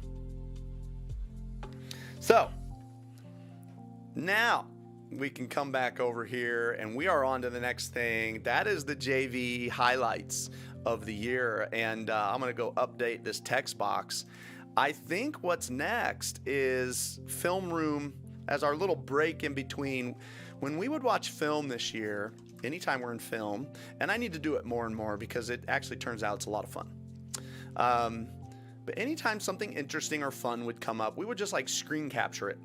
We would screen capture it right then and there. And we'd screen capture it, might draw something fun on it. So these are some of the screen captures that came up from our film time. We had a lot of fun with these. So if any of you guys remember them, be sure to comment over on the side. And as they come up, I'll show you what we were looking at. I think there was one on here. I couldn't remember what it was we were looking at. I'll let these two be the last two that we go over. But we spent a ton of time in film, watching and trying to get better. And the amount. So here's our first one. This is the one I could not remember. We were on offense here. So sometimes in practice, this is how bad things go. We just ran into each other. This was one of our guys getting completely pancaked against Eureka, and you'll see our next screenshot. We went ahead and drew a little tombstone here. And I can't remember who it was, but I think I was blaming Chase in practice, and it ended up not being Chase. But he just got drilled, completely drilled. This is the one screenshot I can absolutely not remember why I screenshotted it. All right, this screen capture came from a fun day at practice when we started going down to the field. Rapson picks one off and goes right at the camera and just gives it the number 1.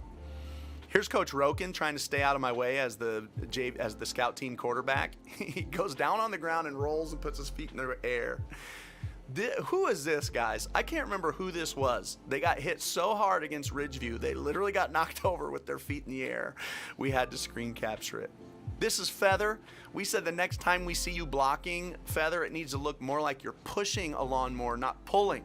We'll go back to that one in a second. This is me playing Look Squad quarterback. Turns out I'm a great scout team quarterback, and my fakes are amazing, not gonna lie. Because here's Shuey and Kane both going the opposite way. They both thought someone else had the ball, and you can see clearly I'm there. So back to the top. This was an offensive play. And sometimes things go so bad, they're just running into each other. That's our quarterback and tailback, just running into each other. And sometimes in practice, it goes like that. So a couple more that I wanted to just have a little bit more time to talk about because they were funny when they happened. This one was good. You probably get a lot of these moments where you just look like you're laying there dead on the field. Like I said, remind me next year in film to get more of these screen captures. They're fun to go over.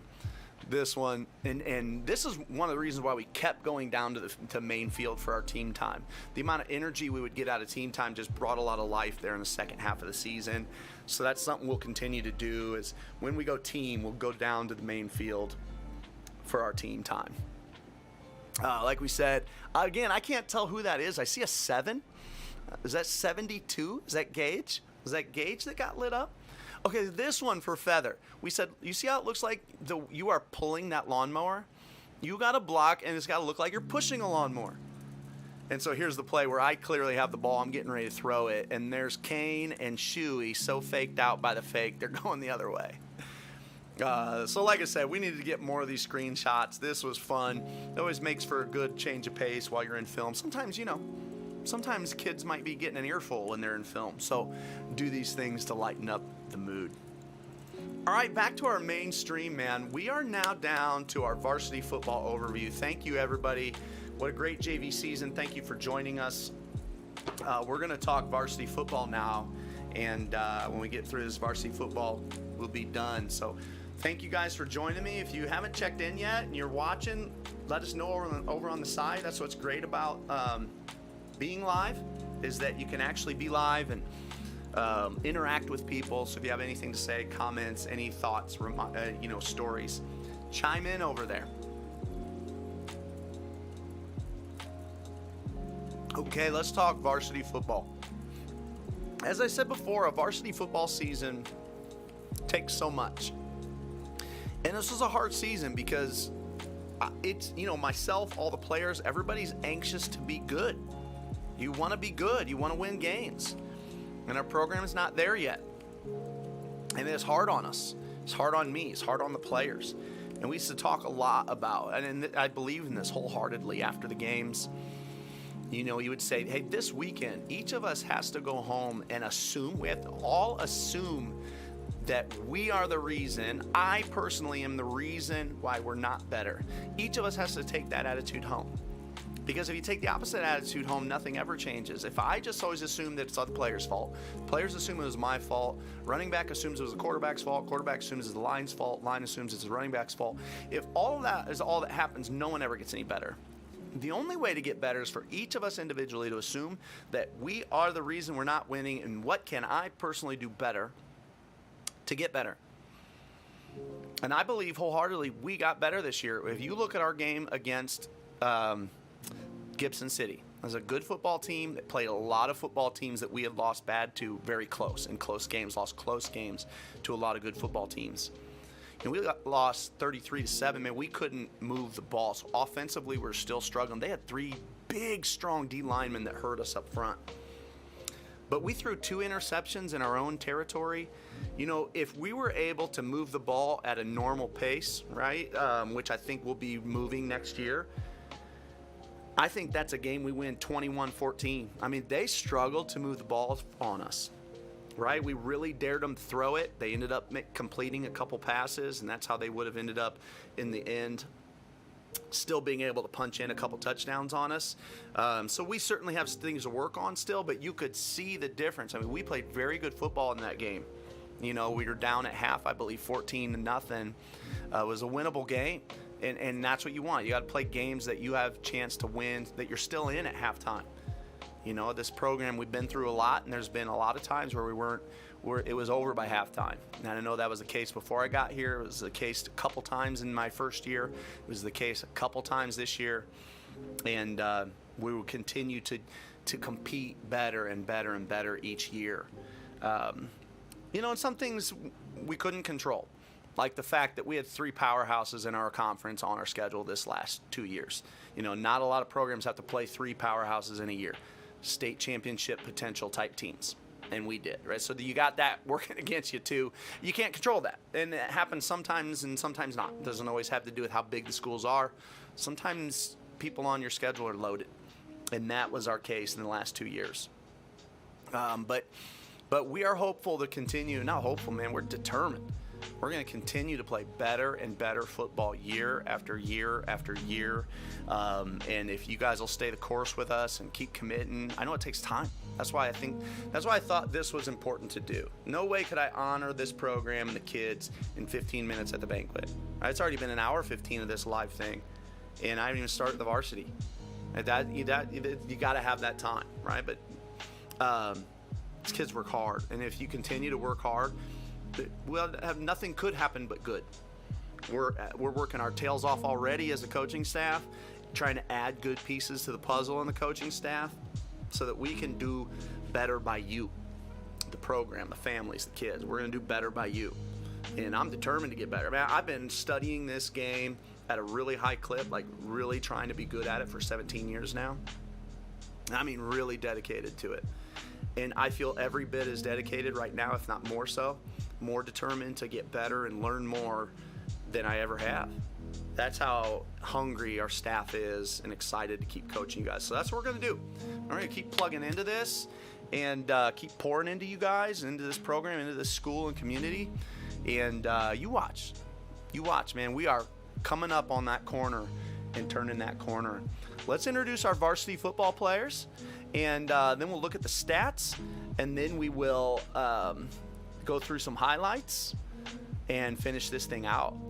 Let's talk about our juniors. Noah Maloney is my first junior. Noah Maloney is like the fastest man in Hayworth. In fact, that might be true. He might be the fastest man in Hayworth. He is electric fast. He's got a gear that most normal humans do not. He can just flat out fly. He played a ton for us this year at corner. Started for us every game of the year at corner. Maybe one he didn't. Maybe. Had a bunch of big knockdowns against Tri-County. Got a couple carries, scored a touchdown against Tri-County as well. He doesn't get as much offensive time. He's mostly a defensive specialist. But my hope is, and we're trying to keep him at the same spot offensively as he continues to get better, hope is to be able to use him a little bit more offensively. He's got that special speed. Very naturally strong. Nicest kid in the world. Not a mean bone in his body. And just super athletic. So talented, man. He does some things sometimes you're like, oh my gosh. But boy, can he motor. Just great speed. Had a ton of tackles for us this year. You'll see when we go over in our stats, but a great season by Noah Maloney. Our next man has been one of our defensive staples since I got here. Day one. He was one of our best players a year ago as a sophomore. That's Tyler Wills, and remained that way today. He can do it all. He can block. He can catch. The only thing I haven't seen him do really is carry the ball, and we might see him carry the ball some next year. I talked to him about that, about getting him some offensive carries. He's just a great athlete. You can see it when he played basketball. He's a great basketball player, having a great season for our basketball team. 2 years in a row now, he's been in the top 5 in Piranha. In our Piranha percentage, which is just the percentage of time you're one of the first 5 to the ball defensively. Of all the plays you play, what percentage of those plays defensively are you one of the first 5 people to the ball? It's our most valued stat defensively, and Tyler's been in the top 5 2 years in a row.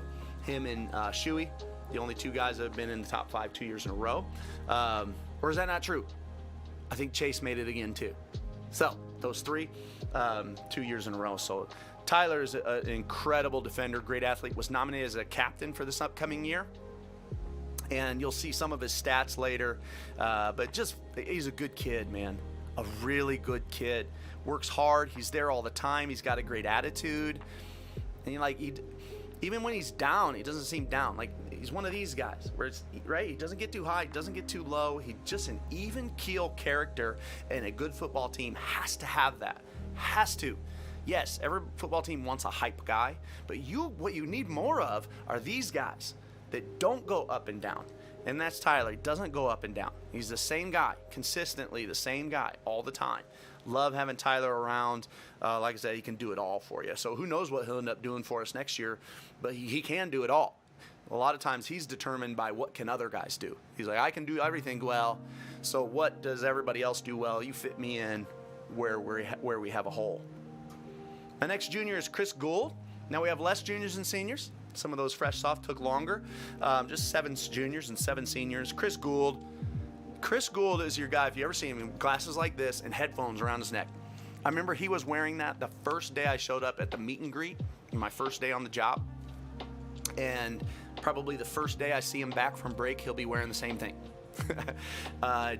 Just right there with Ian DeLar in the fact that he's willing to do anything for the team. Anything for the team. I could ask Chris anything, and he will do anything for our football team. And I hope that his teammates see that too, right? That they give him that the recognition and the respect that he deserves, because he will do anything for our football team. He continues to work. He comes in the morning all fall, and he'll be continuing to come in the mornings to lift in the winter because he wants to get better. He went out for wrestling for the sole purpose of continuing to get better at football. He has started every football game for us since I got here as a sophomore. Now he's a junior, started every single football game on the offensive line. A very good football player he's turned into, and a staple on our offensive line. He just keeps getting better. Next junior played for the first time this year, Devin Porzelius, and what a great year he had. He turned into a very good defender. I think he started every game of the year defensively, every game of the year. He only played offense on that one game at the JV level against Fisher, so he's really a defensive specialist for us. He's a talented wrestler. I wish he would go back out, but you can see that he's a good wrestler on a football field. Good position, understands his body positioning very well, and a great tackler. Love having Devin around. Another quiet kid. He's very quiet. Some of these kids, I think people would assume that they're kind of ornery, but this kid's just quiet. He doesn't say much. He just shows up for practice every day and plays hard. Another one of those guys that I can always put him on the defensive look squad when we're trying to get an offensive look, and he's going to go hard. He's going to go hard. He's going to go hard, so hard sometimes I got to slow him down. He's hurting himself. But Devin had a great year. Thank goodness Devin came out. Some of these guys came out for the first time, and thank goodness it changed. We struggled, but imagine how badly we would have struggled without some of these guys. It would have been hard to watch, right? It would. These guys saved us, and you just have to take my word for it on that.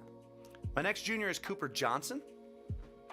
Cooper is a ton of fun to be around. He's, without a doubt, the guy that says hi to me the most. Never will Cooper walk by me without saying hi, coach. And that is a small thing that it goes a long way, that I actually don't think is a small thing. We actually been saying that a lot in our program. Why do they call them the little things when they're the things that make you good? Right? And one of the things that makes you likable, that gets you on the good page with your coach and encourages your coach, it encourages me when I see Cooper, is he says, hey, coach, that's a big deal. I cannot walk by Cooper Johnson without him saying hi to me. I love that about you, Cooper. Keep that quality going. Also, another leader on our team, elected as a team captain for next year, ended up playing some corner for us this year.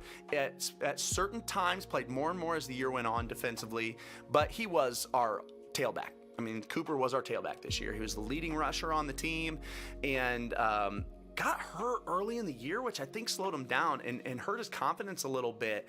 But as that confidence started to come back game after game, you saw the progress. I could see the progress. As I watch film, as I sit down and I watch and I see it, I'm like, man, look at him. He's starting to come to life, starting to believe in himself again.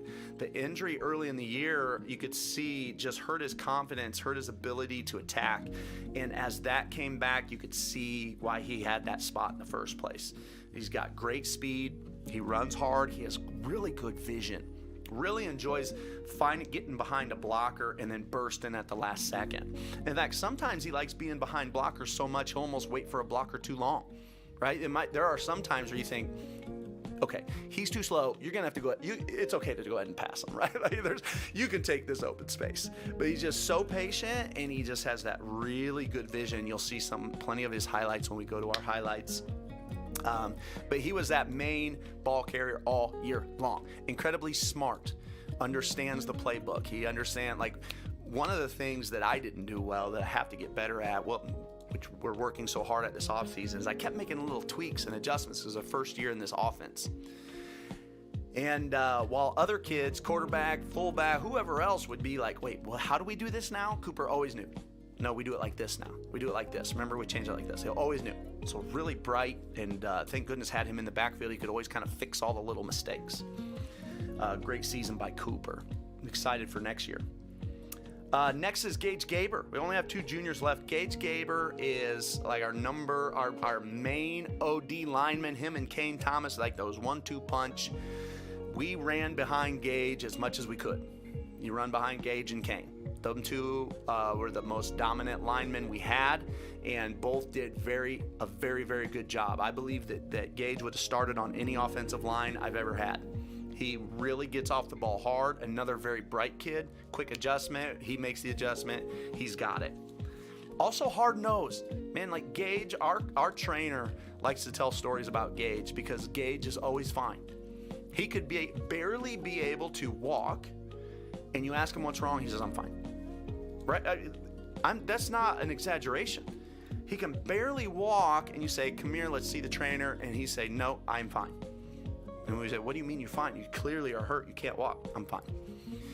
He is just like, if you go to battle, take Gage. He's that foxhole guy. He's like unshakable. He is something else, man. One of the strongest kids in our program, cleans 225 pounds, and he just pushes the other kids. He pushes you because he's such a hard worker, such an everyday guy. So great job to Gage. Love having you, Gage. Can't wait to see what happens next year. And Gage also was elected as a team captain for next year. Our last junior, first-year football player, hallelujah, he came out, Nick Feather.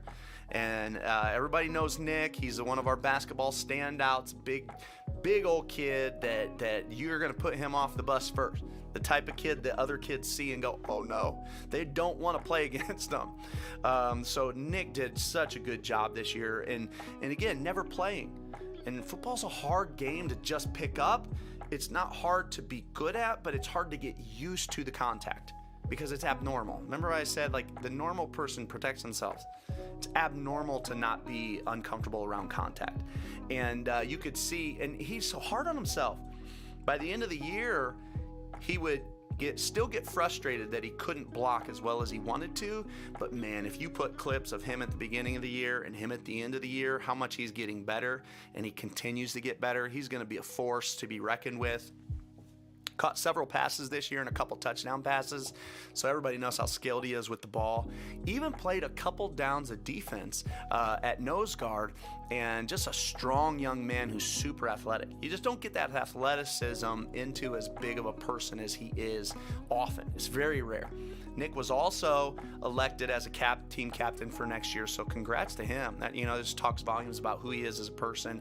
The kids count on him, and they feel like they can count on him. So that's our junior class, a great group of kids. Let's close things out with our seniors. Then we'll look at stats and some highlights and call it a day. Thank you, everybody, for joining us here live. I think that this was well worthwhile. Give me some feedback as we move on. Shoot me an email if this is something you'd like to see in the future and would like to see us continue to do. Just because, again, I'm doing this for the first time, so would love to know if you think it was worthwhile. My first senior is Ben Hewlin. Ben Hewlin was one of the guys. Remember, I came last year and we had 17 guys in the program, and I started begging people to play. And Ben was one of the first people to answer that call. Had never played a sport before. I don't know. Had ever played a varsity sport, and came out and started working. He gave us a chance to play JV football last year, and this year got to start in a couple varsity football games. Just an extremely likable kid. Started getting serious in the weight room, and now he's in my second hour fitness PE, and he's one of the hardest workers in the class. He's a great kid, and if he would have grown up playing football, would have been an every down guy. But just his lack of experience didn't allow him to play as much, right? We had other guys that got some more playing time, but Ben ended up starting several games for us and did a great job. Really smart. Like one of those guys that always knew the job. And that's what I appreciated most about him, is that in the games he couldn't start anymore, he was still paying attention and asking questions, right? Coach, okay, you changed this. What would I do if? That speaks volumes about a young man. Because anybody that's played a sport, when you're not a starter, it is hard to stay clued in mentally. And it speaks volumes about a young man when he can.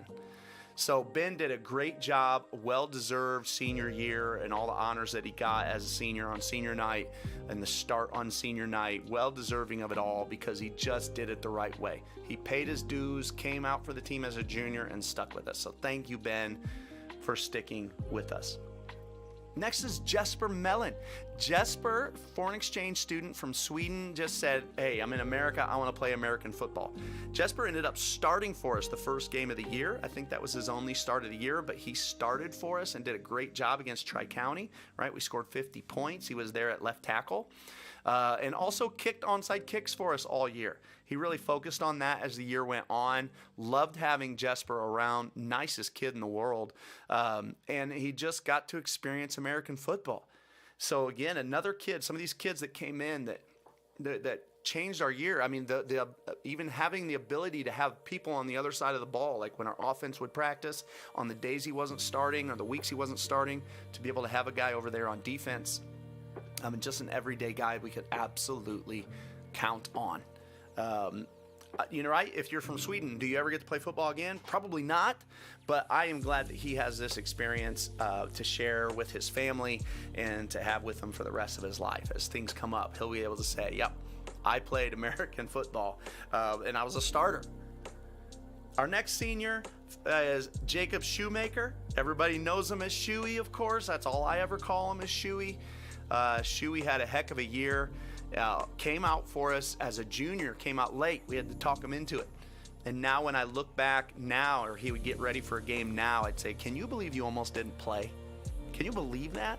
Right? We'd laugh about that because he turned into one of the best. He might have been our biggest offensive threat by the end of the year. He was one of the best defenders on the team, top guy in Piranha. I think he was number 2 on the team last year and this year in Piranha percentage. He's just he's a goer, right? He doesn't say much, man. I kept saying, I wish I could get him to speak more because who he is as a person, like I want him to project that on everyone. But he's a quiet guy. But man, does he lead by example. Just there all the time. You can write his name in pen, and you can also write in pen that he's gonna affect the game. He's gonna affect the game. He's just so talented. Ended up being an all-conference defender, second team all-conference defensive back, Jacob Shoemaker, and you'll see some of his stats and highlights later. Great kid. Gonna miss these seniors so much. Our next senior is Chase Walters, and Chase, 2-time defending Piranha leader in the top 5. But also was our quarterback this year. And Chase did a great job. The things that he does best at quarterback is leads the show. Like his leadership was evident in the huddle, right? He fixes the huddle, gets the huddle right. No, do it like this, break it like this. Calls the cadence clean. Everything's clean. That backfield is clean. And that was the benefit of having Chase around. And one of the reasons why he kept earning time as him and Parker split time at quarterback, why Chase kept earning more time was because he was so dependable and such a good leader in that huddle. He said, he does things well. We got to have him here. So I always told Chase he's a defender, right? But I think Chase saw himself as a quarterback. Well, luckily he got to do them both and did a great job for us this year. We're going to miss Chase's leadership. Like I said, that vocal ability. He really was probably the vocal leader of the team and had a great season. Threw a couple really great balls. You see some of those in the highlights later, and played hard defensively all year. Our next senior is Nick Lanning. Lanning is, man, my word for Lanning is electric. He has such good feet. Lanning's feet, I always say, Lanning's feet is what I was missing as an athlete. That super fast buzz. Lanning has feet that he can leave you in the dust, right? He can fake you out of your jock strap, as they used to say, or break your ankles, as they say now. That's Lanning. He really is this special level of athleticism. He has good speed too. So Lanning had a great year, led our team in receptions, had 26 receptions, and he only got to play in 7 games. I mean, 26 receptions in 7 games is a lot. So that speaks volumes of Nick. Another guy who was there for us nonstop. He's there for us every day since I showed up, and we'd have been lost without him. We'd have been a different team without him, and not in a good way. and also a very good defender. Probably didn't want to play defense as much as we had to have him, but I can't tell you how many times I just told Nick, I said, Nick, we have to have you. I mean, you're such a good athlete. We have to have you on the field. And he'd be exhausted. But he'd say, nah, go. Coach, can I get a playoff? No. I cannot give you a playoff. This team has to have you. I understand you're tired. We will take you out there tired. That's how good he is. We say, you got to stay out. You're tired, but you got to stay. We need you. So a great season by Lanning. You'll see some of his highlights later. I think he's thinking about maybe playing a little more football in college. Looking at maybe going over at a Millikan, playing a little bit at Millikan. I think he could get some time at Millikan, especially if he stays regular in the weight room and puts on probably 30 pounds and gets stronger, because athletically, he's got the tools that they'd love to have at slot receiver. 2 seniors left. Next is Colin Cook. Cook played for the first time this year and ended up being a great defender. You don't get that often. You don't get a kid often that plays for the first time and is a leading defender. That is so rare. If you know football, you know how rare that is, because defense usually takes time. It takes time to get used to how physical it is. And Colin didn't need any time to get used to it. He just came out and he started every single play of the year on defense. Every single play. I don't think he came out one play. Him and Tyler Wills took 0 plays, defensive plays off. 0. They played every defensive down.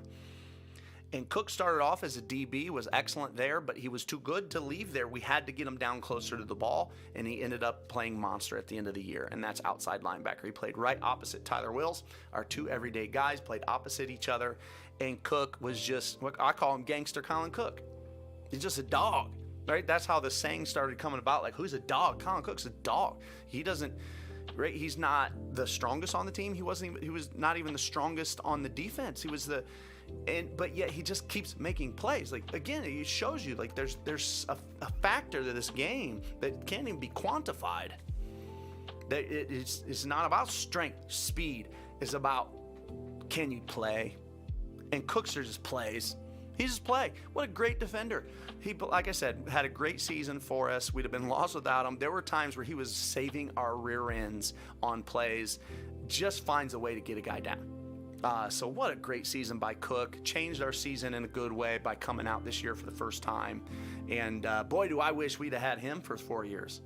Even more of a difference and more of a playmaker he could have been. Last but not least, everybody on our roster is Kane Thomas.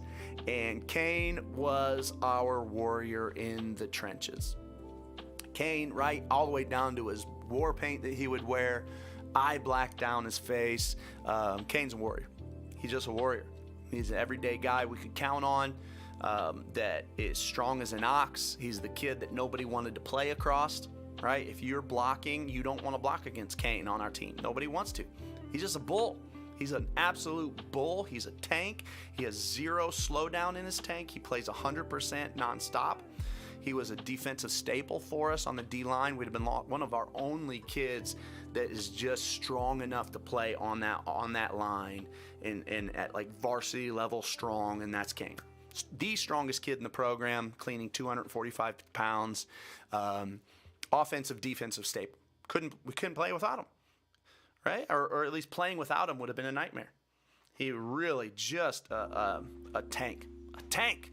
And a great kid. I always say, he's going to tattoo school. I always say, Kane gets to give me my first tattoo. So, Kane, what a great year. Thank you for your leadership and for being with us this season, man. Hey, it's time to look at some stats. Let's flip over and look at some stats. That's our roster. If there's someone I forgot for some reason, I'm telling you, I thought this is our list from the season. It has gear on it, everything. That should be everybody. But if I forgot somebody, please put it up on the chat so that I can shout them out. I am going to go pull up our stats on the year. Here we go. And let me go see if I can get this over. You guys seeing our stats? Here we go. Stats. Now this is our Piranha. This is how I would track Piranha every day, but I'm gonna go forward from this. You can see these are the leaders of each game. Let's go Piranha totals on the year. Piranha total season. Is this coming up for you guys? Let me go switch over to my screen over here and see if you guys are seeing it. Yeah, you are. Here's our Piranha totals on the year, man. Piranha leaders, look at those top 5. Nick Rapson played 216 plays, and of those 216 plays, 105 times was one of the first 5 there. That's impressive. He led the team in Piranha this year. I can't say enough good things. I learned long ago that good things happen when you have players near the football. And so what did I want to value defensively? I wanted to value and track effort. And this is the greatest measurement of effort that we've had, that I've found. This Piranha percentage. And so I believe in it. It is what we reward the most with stickers too. All right, we're going to reward it the most because I believe in it. This is effort. And these are our effort guys right here, man. Rapson leads the way at 48.61. These 5 are enshrined on a metallic print that actually just got ordered. We'll get in there. In fact, one person ordered at home. That order is on its way. But this goes up for as long as I'm the head coach here, man. Your top 5 every year is going to go in the locker room. Number 2, Shuey. Got in on 41% of the time. 41% of the time, if he's on the field, he'll be one of the first 5 to the ball. Next, newcomer Mason Clawwitter gets on the board at number 3 in Piranha percentage at 38.57%. Congrats, Mason. Tyler Wills and Chase there at 4 and 5 for their second year in a row on the board.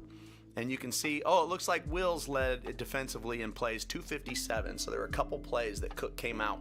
In fact, I feel like he got hit in the shin, had to come out to clean up some blood and went back in.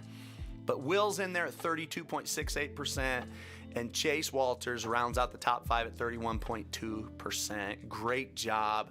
Look at the rest of that top 10. Porzelius at 6, Bockelman close behind, and look how close those percentages are. All 3 of those at 29 point something. Kane right there at 8. Gage coming in at 26, and Cook at number 10. Couple guys that didn't have enough plays to make the top 10, but you can see them down there. You can see Brucker. He's going to be hard to keep out of the top 5 next year down there below that line. You had to have minimum 100 plays to qualify for top 5 at the end of the year. Brucker ended the year at 47, but had a 46% Piranha percentage. So he is coming. We got a lot of good defenders. I'm excited about this. Excited to show you guys. Come down to our locker room next summer sometime. Stop in because I got some things planned for it. It's going to be revamped a little bit, cleaned up, and redecorated. It's going to look really good, and these Piranhas will look good on the wall. So that's our defensive stats. Let's look at our offensive rushing stats over here. Let me kind of zoom in and see what it looks like if I zoom in. There we go. Here's Shuey. Finished the season with 184 yards, and you can see that all really came in 4 games. We really started giving him the ball late in the season. Here's Cooper, led our year, 569 yards and 7 touchdowns, and he was pretty consistent throughout the whole year, right? And some of these games just didn't get to carry the ball much, or when he did, again, like for example, look at that GCMS game. That we just struggled so badly moving the ball. I could give you details on what we were struggling with, right? Some of the mistakes are mine, things I got to do better, but he just had a nice year all the way around, and we used him game in, game out, game in, game out. Rapson, you can see, started getting the ball a little bit as the year went on, finished the year with 3 carries and a touchdown. Down here to Chase. Chase, boy, did he have the hard way to go. 17 total yards, right? But really because he's got to try to keep from getting sacked. You can see Brucker got to sneak in some varsity carries, 16 varsity carries this year for 54 yards and a touchdown. And Tyler Wills, 2 carries, both on a little play we call Bee Sting, a little experiment of a play. A little bit longer of a story. But anyway, Tyler snuck in his first 2 varsity carries. Maybe he'll get to have some more. And Kane got to carry the ball against Ridgeview as we just kind of try to give linemen some love late in the year. Had 2 carries. Boy, you never accuse Kane of not running hard. Let's go to receiving stats. Receiving stats, Shuey with 88 yards and a touchdown. Had 3 receptions against Tri-County, 2 against Gibson City. Here's Wills. 5 receptions on the year for 96 yards and a touchdown. Lanning, here's our receptions leader. Lanning had 25 receptions on 272 yards and a TD. And you'll find that that's quite a bit of receptions. 25 receptions is a lot for a receiver. Nick Feather, 9 receptions for 132 yards. And this is what was frustrating for me with having Nick in there, is that some teams would just kind of decide to take him away. And then we couldn't get him the ball, right? That's what's tough about football, and that was what was tough, not so much about football, I'll say this. That's what's tough about being in an offense that you're new to, right? And that's what I spent 10 years working on one offense, and I knew those answers, right? It's harder for people to take someone away from us. It was easier for people this year, being our first year in that offense, for people to take an option away, because when you would do one thing defensively, I hadn't been doing it long enough to have these answers. Right, so that's a little bit more information, a little detail you may not have known about. Maddox Clawwitter there, right? Remember late in the season, started getting some varsity tick, got 2 receptions on the year. Rapson had 1 big reception against El Paso that set up a score. So there's our receiving stats. Passing, we had 2 passers this year, Parker and Chase, and you can see they both really split time, right? He had Parker had 46 attempts, while Chase had 53 attempts. So they pretty much split it. Both of them did a nice job and had strengths the other didn't. Chase really threw the deep ball well, and Parker really threw the short ball well. So they just both kind of complemented each other. And for 2 quarterbacks that had to split time, I think these 2 really handled it well, really well. So here's our offensive scoring stats. Cooper led the team in scoring with 46 points. Feather second with 14. Then Shuey, Rapson, and the top 5 followed up there by Tyler Brown. Our kicker had 7 extra points that he kicked. So nice job to our little 3-man crew kicking the ball. That was Weston Mayfield, freshman, snapping. Colton Shepard, a freshman, holding. And Tyler Brown, a freshman, kicking. Gave us a chance to kick extra points and got to be very consistent. They will only get better from here, but they did a great job. I just saw a comment come in, said music getting louder. I'm hoping that was still old. Let me know, guys, if the music's still no good. I can see the comments here, and I'll get that fixed. All right, so there's kind of the season totals on one chart. If anybody ever wants a copy of this, shoot me an email. I can send you a copy of this. You can just see everything right here, just sorted out. Nice and easy to read. So what a great season for the guys. Again, not anywhere where we want to be as a program, but I think, again, when you look at a program, you go, your team has to be more than how many games you won. And I think that's what I think we are that. Our program is absolutely more than the number of games that we won. And our wins are coming. They are absolutely coming. And they haven't come yet. But like I said, I couldn't be more convinced that we are on the brink of turning a big corner in our program, thanks to these guys. All right, guys, the evening is, we got 3 things left, and I just updated our list right there. Varsity highlights, we're going to show highlights. I'm going to show you our weight room leaders, and just going to take 2 minutes. 2 minutes to show you what our plan is for next summer. So I hope you enjoy these highlights. This is probably my favorite part of the whole thing, is showing highlights. Let's go watch some highlights of our year. Here we go. Full screen that. Oh, you know what I forgot to do is show the JV offense highlights. Let me buzz through 5 highlights real fast of these JV. 5 quick ones. Look at this run.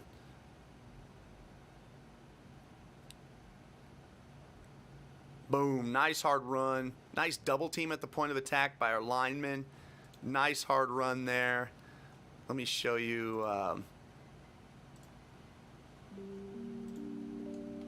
Yeah, look at that. See Colton running this option play? Look at Shepard running this option play. This is what he does well. Remember I said my dad talked about moxie? Boom. Boom, nice pitch at the last second. And that play goes for a touchdown. So great job there. Would love to show like a little pass here. Oh, there's a little boot. Nice little boot from Parker to Mason.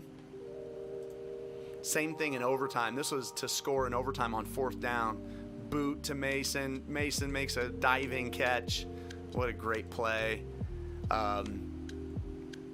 Here's one against. Nice. I wanted to talk more details on that. Let me see if I can get one pass in here for you guys. because we threw some nice screens. That's not one of them.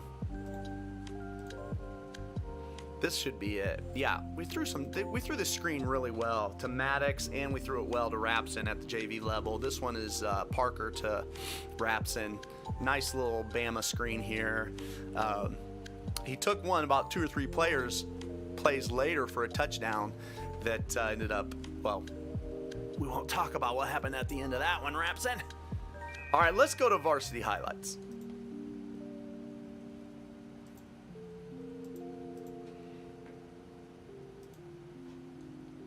Okay.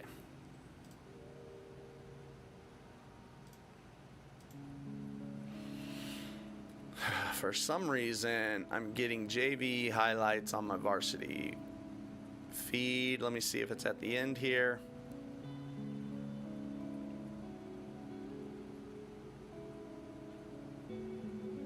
Oh, yep, those are the varsity highlights. Here we go. Varsity highlights now. Still getting there. There they are. Now we're at varsity highlights. So let's go ahead and watch some varsity football here. This was kicking off the year. You can see how well Parker throws this little quick sprint out. He throws these short passes well. Here's Jesper here on the edge, his first varsity start. Nick Feather in his first varsity start. And you can see how quick Lanning is. Nice quick cut. I mean, when you can make 8 yards that easy, right? That's a huge weapon. Here we are still at Tri-County. And I think this was our first touchdown. I think we got it down to the 2, went with a little rollout pass, first ball to Feather. Nice job for the touchdown. Again, that little sprint out game has been nice to us, and that was in year 1, right? So that's something we can continue to get better at. Here's Chase. We went with a boot a couple plays later, and again, remember I said Chase throws the deep ball well. We went with our DO go. This is Chase to Tyler Wills. Deep, and he's by himself. Nice job, man. This put us up 14-0. What a great way to start the year. Really great job, and you can see Chase gets absolutely lit up right after he throws it. Quick defensive highlight. We really overwhelmed Tri-County, man. It was pretty awesome to see. There's Chase getting in from the backside. He does a good job at getting in on plays. He's always just had it. Like I said, that's why he's a top 5 Piranha guy. Just has a nose for the ball. Nice little play action here. Fake that run, get it out to Lanning, and you can see those quick feet that Lanning has. Here's one play later, the opposite. This is kind of the complementary screen that goes to Shuey. And you'll see the feet that Shuey has and why he kept getting more and more involved in the offense as the season went on. He's hard to tackle. That's all there is to it, right? There's nothing scientific about it. He's just hard to tackle. Look at that. Look at Jesper getting out front. There's Jesper getting out front. There's Gage getting out front. Look at Gage get to this second level. Boom. Great job. And a nice play by Shuey. Families, thank you everybody for watching, man, and being here for our little awards. We're finishing this up with some highlights, and thank you guys for being here. A Merry Christmas, Happy Holidays to all. This recording will stay up till about New Year's, and then I'll bring it down. And if you liked this, please reach out to me. Let me know that you like this. This is something we should keep doing. Otherwise, I won't keep doing it. This was a big play that extended that drive. This one went to Feather down here, a little wheel route that we probably should have kept a bigger part of our offense and probably needs to make a little comeback for next year. Parker just does a nice job feeding that right into that hole. And Feather makes a nice grab. This was a nice rollout. Oh, no, this one to Lanning. I think Lanning was upset. He got knocked out at the 1-yard line. Was upset that he only got to the 1. And then I think after this, we'll see the highlight of the comeback route to Shuey. Little rollout. Great little throw here. On the run, opposite side, bad side roll. Nice block there by Feather. Great footwork here by Kane and by Gage. Nice job, Chris Gold. Staying in your ground. Notice Chris here gets run over. We tell these guys, listen, that's what we need. Get run over. Don't stand your ground and let them run by you. It takes time to run over you, right? So nice play right here all around, right? Well-deserved touchdown. Okay. Again, Chase getting in on a lot of plays. I'm going to go to the next game. And again, the Leroy game. This is something I'd like to have back, but you can see there's Cook. That's Cook just being Cook. Man, he's always there, right? The kid had nowhere to go, but Cook just buries him. Cook does a lot of that on the year. Nice play here. I remember this one very well. Is this the one where we... Oh, okay. This one just shows, look how hard Cooper's running here. Remember I said, boom. You see how he's just finding lanes and falling forward? This was a nice hard run. Let's watch this double team here. Gage is a little late out of his stance, but look how quickly Kane gets off. See, that's why Kane's a dog. Boom. Kane just explodes out of his stance.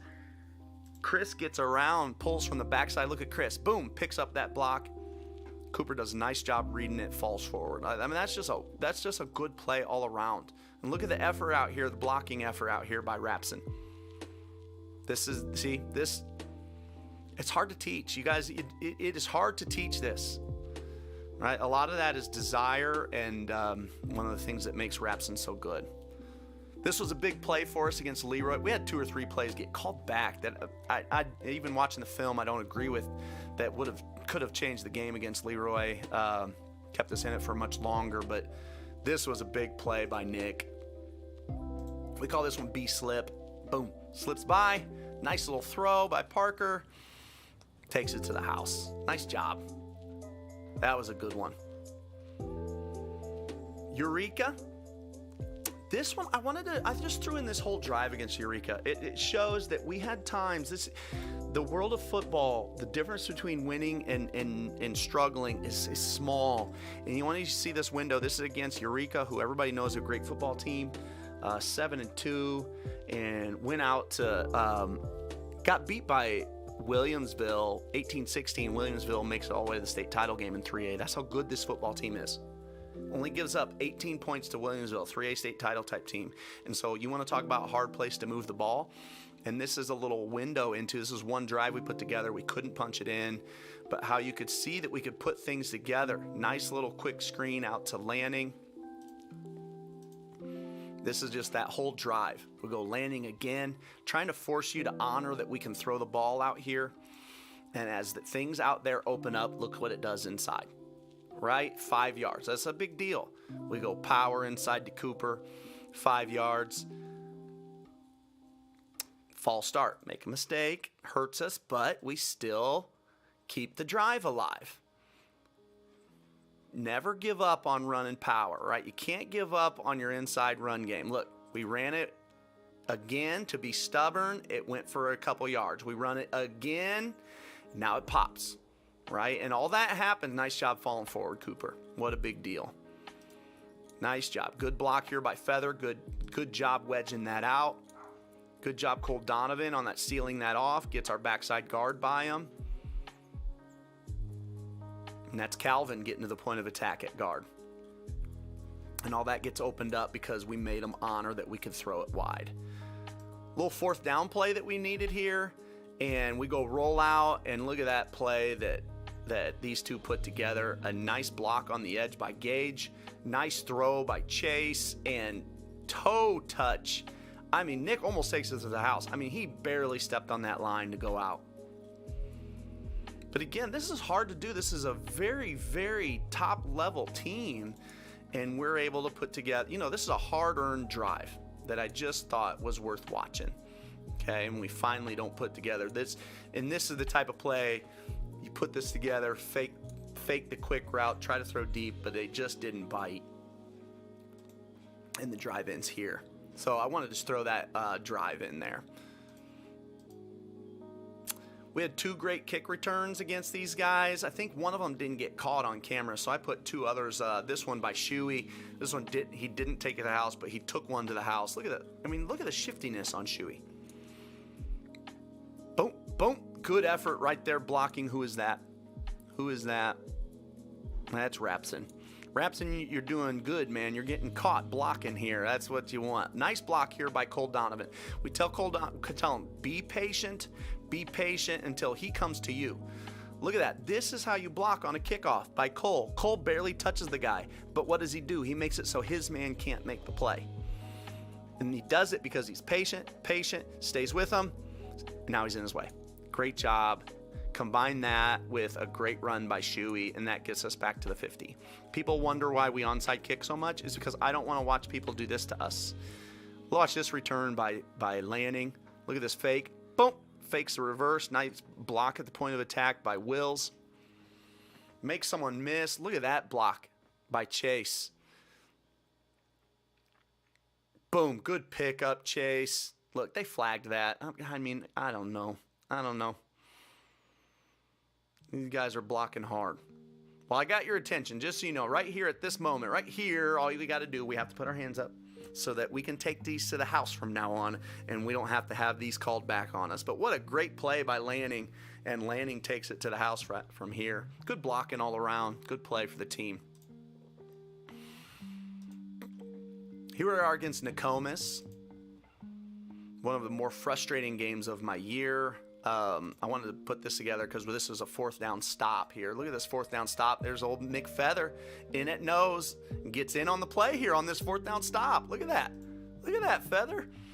Boom. This is a big 4th down stop for us. Again, would love to have this game back. Some things that I'd like to do better. I'm not sure out of 10 times that Nokomis beats us. More than 3 out of 10. Nice play here. We'll switch up to our base play. You'll see we pull our guards out. Look at Kane get out front. Look at Chris get out front. Nice run by Cooper. Let's see the block here by our receiver. Enough to get in his way. Stays in his way. Stays on him. Cooper runs by. Nice job. Nice play. We needed that spark too. And then right afterwards, we get this onside kick back. There's Jesper on that kick. Off the kid's fingertips. And we recover. Brittany says, thanks for putting this together. You bet. This was fun to do. Like I said, I think well-deserved by the team. Look at this. Another rollout to Lanning. Chase to Lanning. They threw this play well. This Okie. We rally left. Throw this Okie. Nice throw. Nice catch. Diving catch. Great job for the touchdown. Nice little boot play here. This one goes Parker to Wills. Like I said, Parker threw these short passes very well. Wills can do it all. Great job. Nice little play. Here we are against El Paso. And I wanted you to see this little counter play. Again, just kind of showing off Shuey's shiftiness. Shuey's over here right now. He's going to get this handoff. We're going to hand it to Cooper. Cooper's going to hand it to Shuey. And you'll see, boom. Look how hard Shuey is to tackle. He just kind of keeps cranking. He's hard to tackle. Man, what a ball player. Another boot play. This one from Chase. And this, look at that ball Chase throws. Nice little drag to Feather coming across. Off his back foot, boom, on the money. Nice play. We threw boot very well. I wanted to put a couple of these in because this is a play that we had to have. This is Trojan, and we worked on it nonstop, and we just kept getting better and better at it. And you can see it starting to come together against El Paso, right? And, keep in mind, El Paso is a team that beats Tri-Valley. They beat Tri-Valley week 9. This is a very good football team. Tri-Valley goes on to play for a state title and is one play away from winning state, right? So here's Shuey on this counter play again. Boom, boom. A nice little drive as things come together. And then we'll come back to Trojan. Right? These things, this is as you start seeing the puzzle come together, a lot of hard work. This is a lot of work in the making. And you can see, again, this right now, 1 year from now, as a lot of these players continue to get better and stronger, and we get more experience in this, These are the things where you'll see more and more of these popping for good yardage. Look at, you can see Cooper's burst of speed here. Nice block. Look at Calvin's block here at the point of attack. Boom. Gets on, stays on. That's a great little block here at the point of attack. Look at the double team here. Watch the double team here between Rapson and Feather. A great double team. Boom, double team. Moving them back. Kane's leading through the hole, and it turns into a big play. Nice job. Really nice job. Here we are late in the year, and you can see this all coming together against, I didn't want to put this one in. I was putting this against Ridgeview, who everybody knows how good they were. They won the conference against some very stiff competition, made it all the way to state semifinals. And you can see we just keep doing what we do. There's Shuey on a jet. There's Chase getting a first down when we needed it on 3rd and 1. And then here's a nice little inside run play by our boys. Nice job on the pull by Kane with Wills following. Boom, boom. Nice run. Fall forward by Coop. It's a nice little play, man. This is Biggie sweep. Boom, sweep. Good fake. Give to Shuey. Shuey takes it in for a touchdown late in the game. And then here we are against Gibson City. This was probably Chase's play of his career. Really great play here by Chase. Goes to boot, makes one man miss, steps up and gives it a heave and puts it on the money. Lanning makes the play, and this guy gets a blindside swipe on him. Nick didn't know he was there, so we ended up fumbling it. But it just had to show it because this play by Chase spins off trouble and still heaves and puts the ball on the money. What a play, man. Really impressive. Nice defensive play here. Look at that. Cookster almost picks that off, that slant across the middle. And again, we were playing some pretty good football by the end of the year. Just still playing teams that are just good teams. You know, the conference is loaded right now. And then the last highlight of the day, Biggie sweep, boom, boom. Look at the fake on this. Look how this fake is so good right here that these guys all end up chasing the wrong man. That's how, right? That's how you move the football. Look at all the guys here, right? So Rapson has the ball right now, but he's chasing the wrong man. He's chasing the wrong man. He's chasing the wrong man, and he's chasing the wrong man. Well, it's hard to tackle the guy with the ball when everyone's chasing the wrong man. And a nice block here at the point of attack. Who's this on the point of attack? Lanning. Nice job here by Lanning. Look at him get into that block and stay on that block. What a great job. Great job. Those are our highlights, man. Let's finish things off. It's been a great day. This is in the gym foyer. You can go check it out at any time. There's a Hall of Fame and all of our leaders. Our power clean leaders by boys by under 130 pounds. You see some of our kids in here. Hunter Bockelman at 3rd, Brucker at 4th, then Parker, Carter, Keegan, Tyler Brown, right? A ton of our guys in there on that leaderboard. Boys under 150, Shuey up there at number 1, cleans 205. The only guy under 150 pounds in the school that can clean more than 200 pounds. And then some of our other guys down here, Mullins, Lanning, Porzelius, Seth, and Colin Cook. And then the boys open, right? Kane still got gas in the tank, came in, hit 235, followed by Gage and Cooper and Cole and Mason and Chase. Look, these are all our guys. The first non-football player in there at number 7. Will's at 8 at 190. He just bumped that up a notch last week before break. Calvin Andrews there at 185. Feather. Now see, this one for Feather says 185. He has hit 210 before, I think it was. Was it 205, 210? And Chris Gould has hit 200. But we make them do it now for this leaderboard. So they're knocking on the door there at heavier weight. So nice job for those guys. Also wanted to show you this one, the deadlift leaders. All this is available in the gym foyer. I think there's actually a link to it on our website as well. But these guys are doing a great job. Our deadlifters, Bockelman up there at number 2 at 310. Look at that. Brucker, Bell, Brown, Gresham, Lucas Rutledge at 260, Carter Brooks, Maddox leading the way at the under 150 club. 400-pound deadlift for Maddox.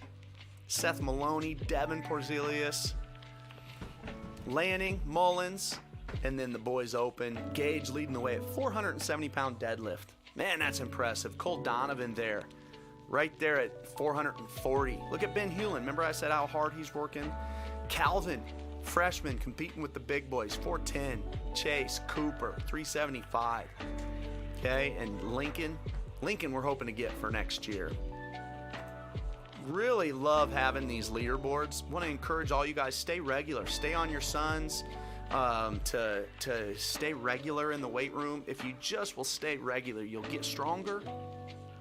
So much research in now. You don't have to take it in the week before a competition, or you don't have to take it easy the week before a competition. We've learned a lot since then, since 20 years ago. So good for the nervous system to lift even on a game day, right? We're going to lower the volume. We take good care of the boys and girls, but I'm going to lower that volume on a game day so as not to fatigue you, but you can absolutely still lift. Here's the 10-yard fly. That means a running start, running for 10 yards. Anything under a second is blazing. This is where Flaherty turned in that .98. Surprised everybody, all of his classmates. Maddox there at 102. Down here, see Boston, remember that X Factor? 1.05, even ahead of Nick Rapson and Seth Maloney. Carter Brooks there, Hunter Bockelman rounding up the top 10. And here's the rest of the fastest kids in the school. There's Maloney there at the top, Cooper Johnson at 104, Hewlin 104, Shuey 106, Bartels, Patrick, Chase Walters there at 108, Devin at 109, and Gage moves well for a big guy at 1.09. Great job. Those are our weight room leaders. All right, guys, we're going to finish out the show real quick here looking at our calendar. This is next summer's plan. Put it on your calendars if we want. We'll release it, and it'll have way more detail kind of around February. But you can plan on us meeting in July. We go a quick AM practice on Monday and Tuesdays is what we want to do this year. 1 hour. I just need 1 hour of people's time, but we really need all of our guys there. 1 hour, 7 to 8. So you got a job, get there right after. 7 to 8 a.m. Won't interfere with your day. 7 to 8, 7 to 8. Notice I also stayed away from weekends for all you baseball players. I want you to have the weekends free to travel to your tournaments. We will do all of our work on Wednesdays, right? So we go a quick practice, 7 to 8, Monday, Tuesday, through the month of July.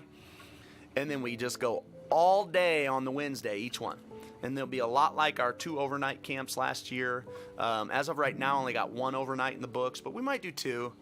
But we just want to do all day Wednesday. We got you all day Wednesday. That's team camp day. I want to beg you, if you can make it to only one thing, or you can only do some things, make it be Wednesdays.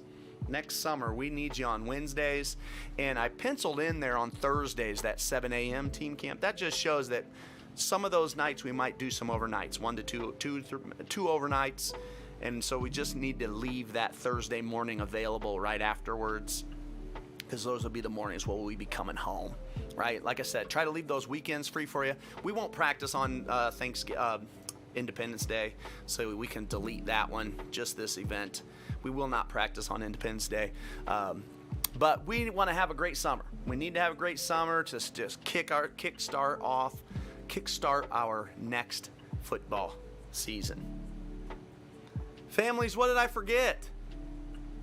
That's it. That's our day. That's our virtual awards. 2 hours and 15 minutes spent on our program.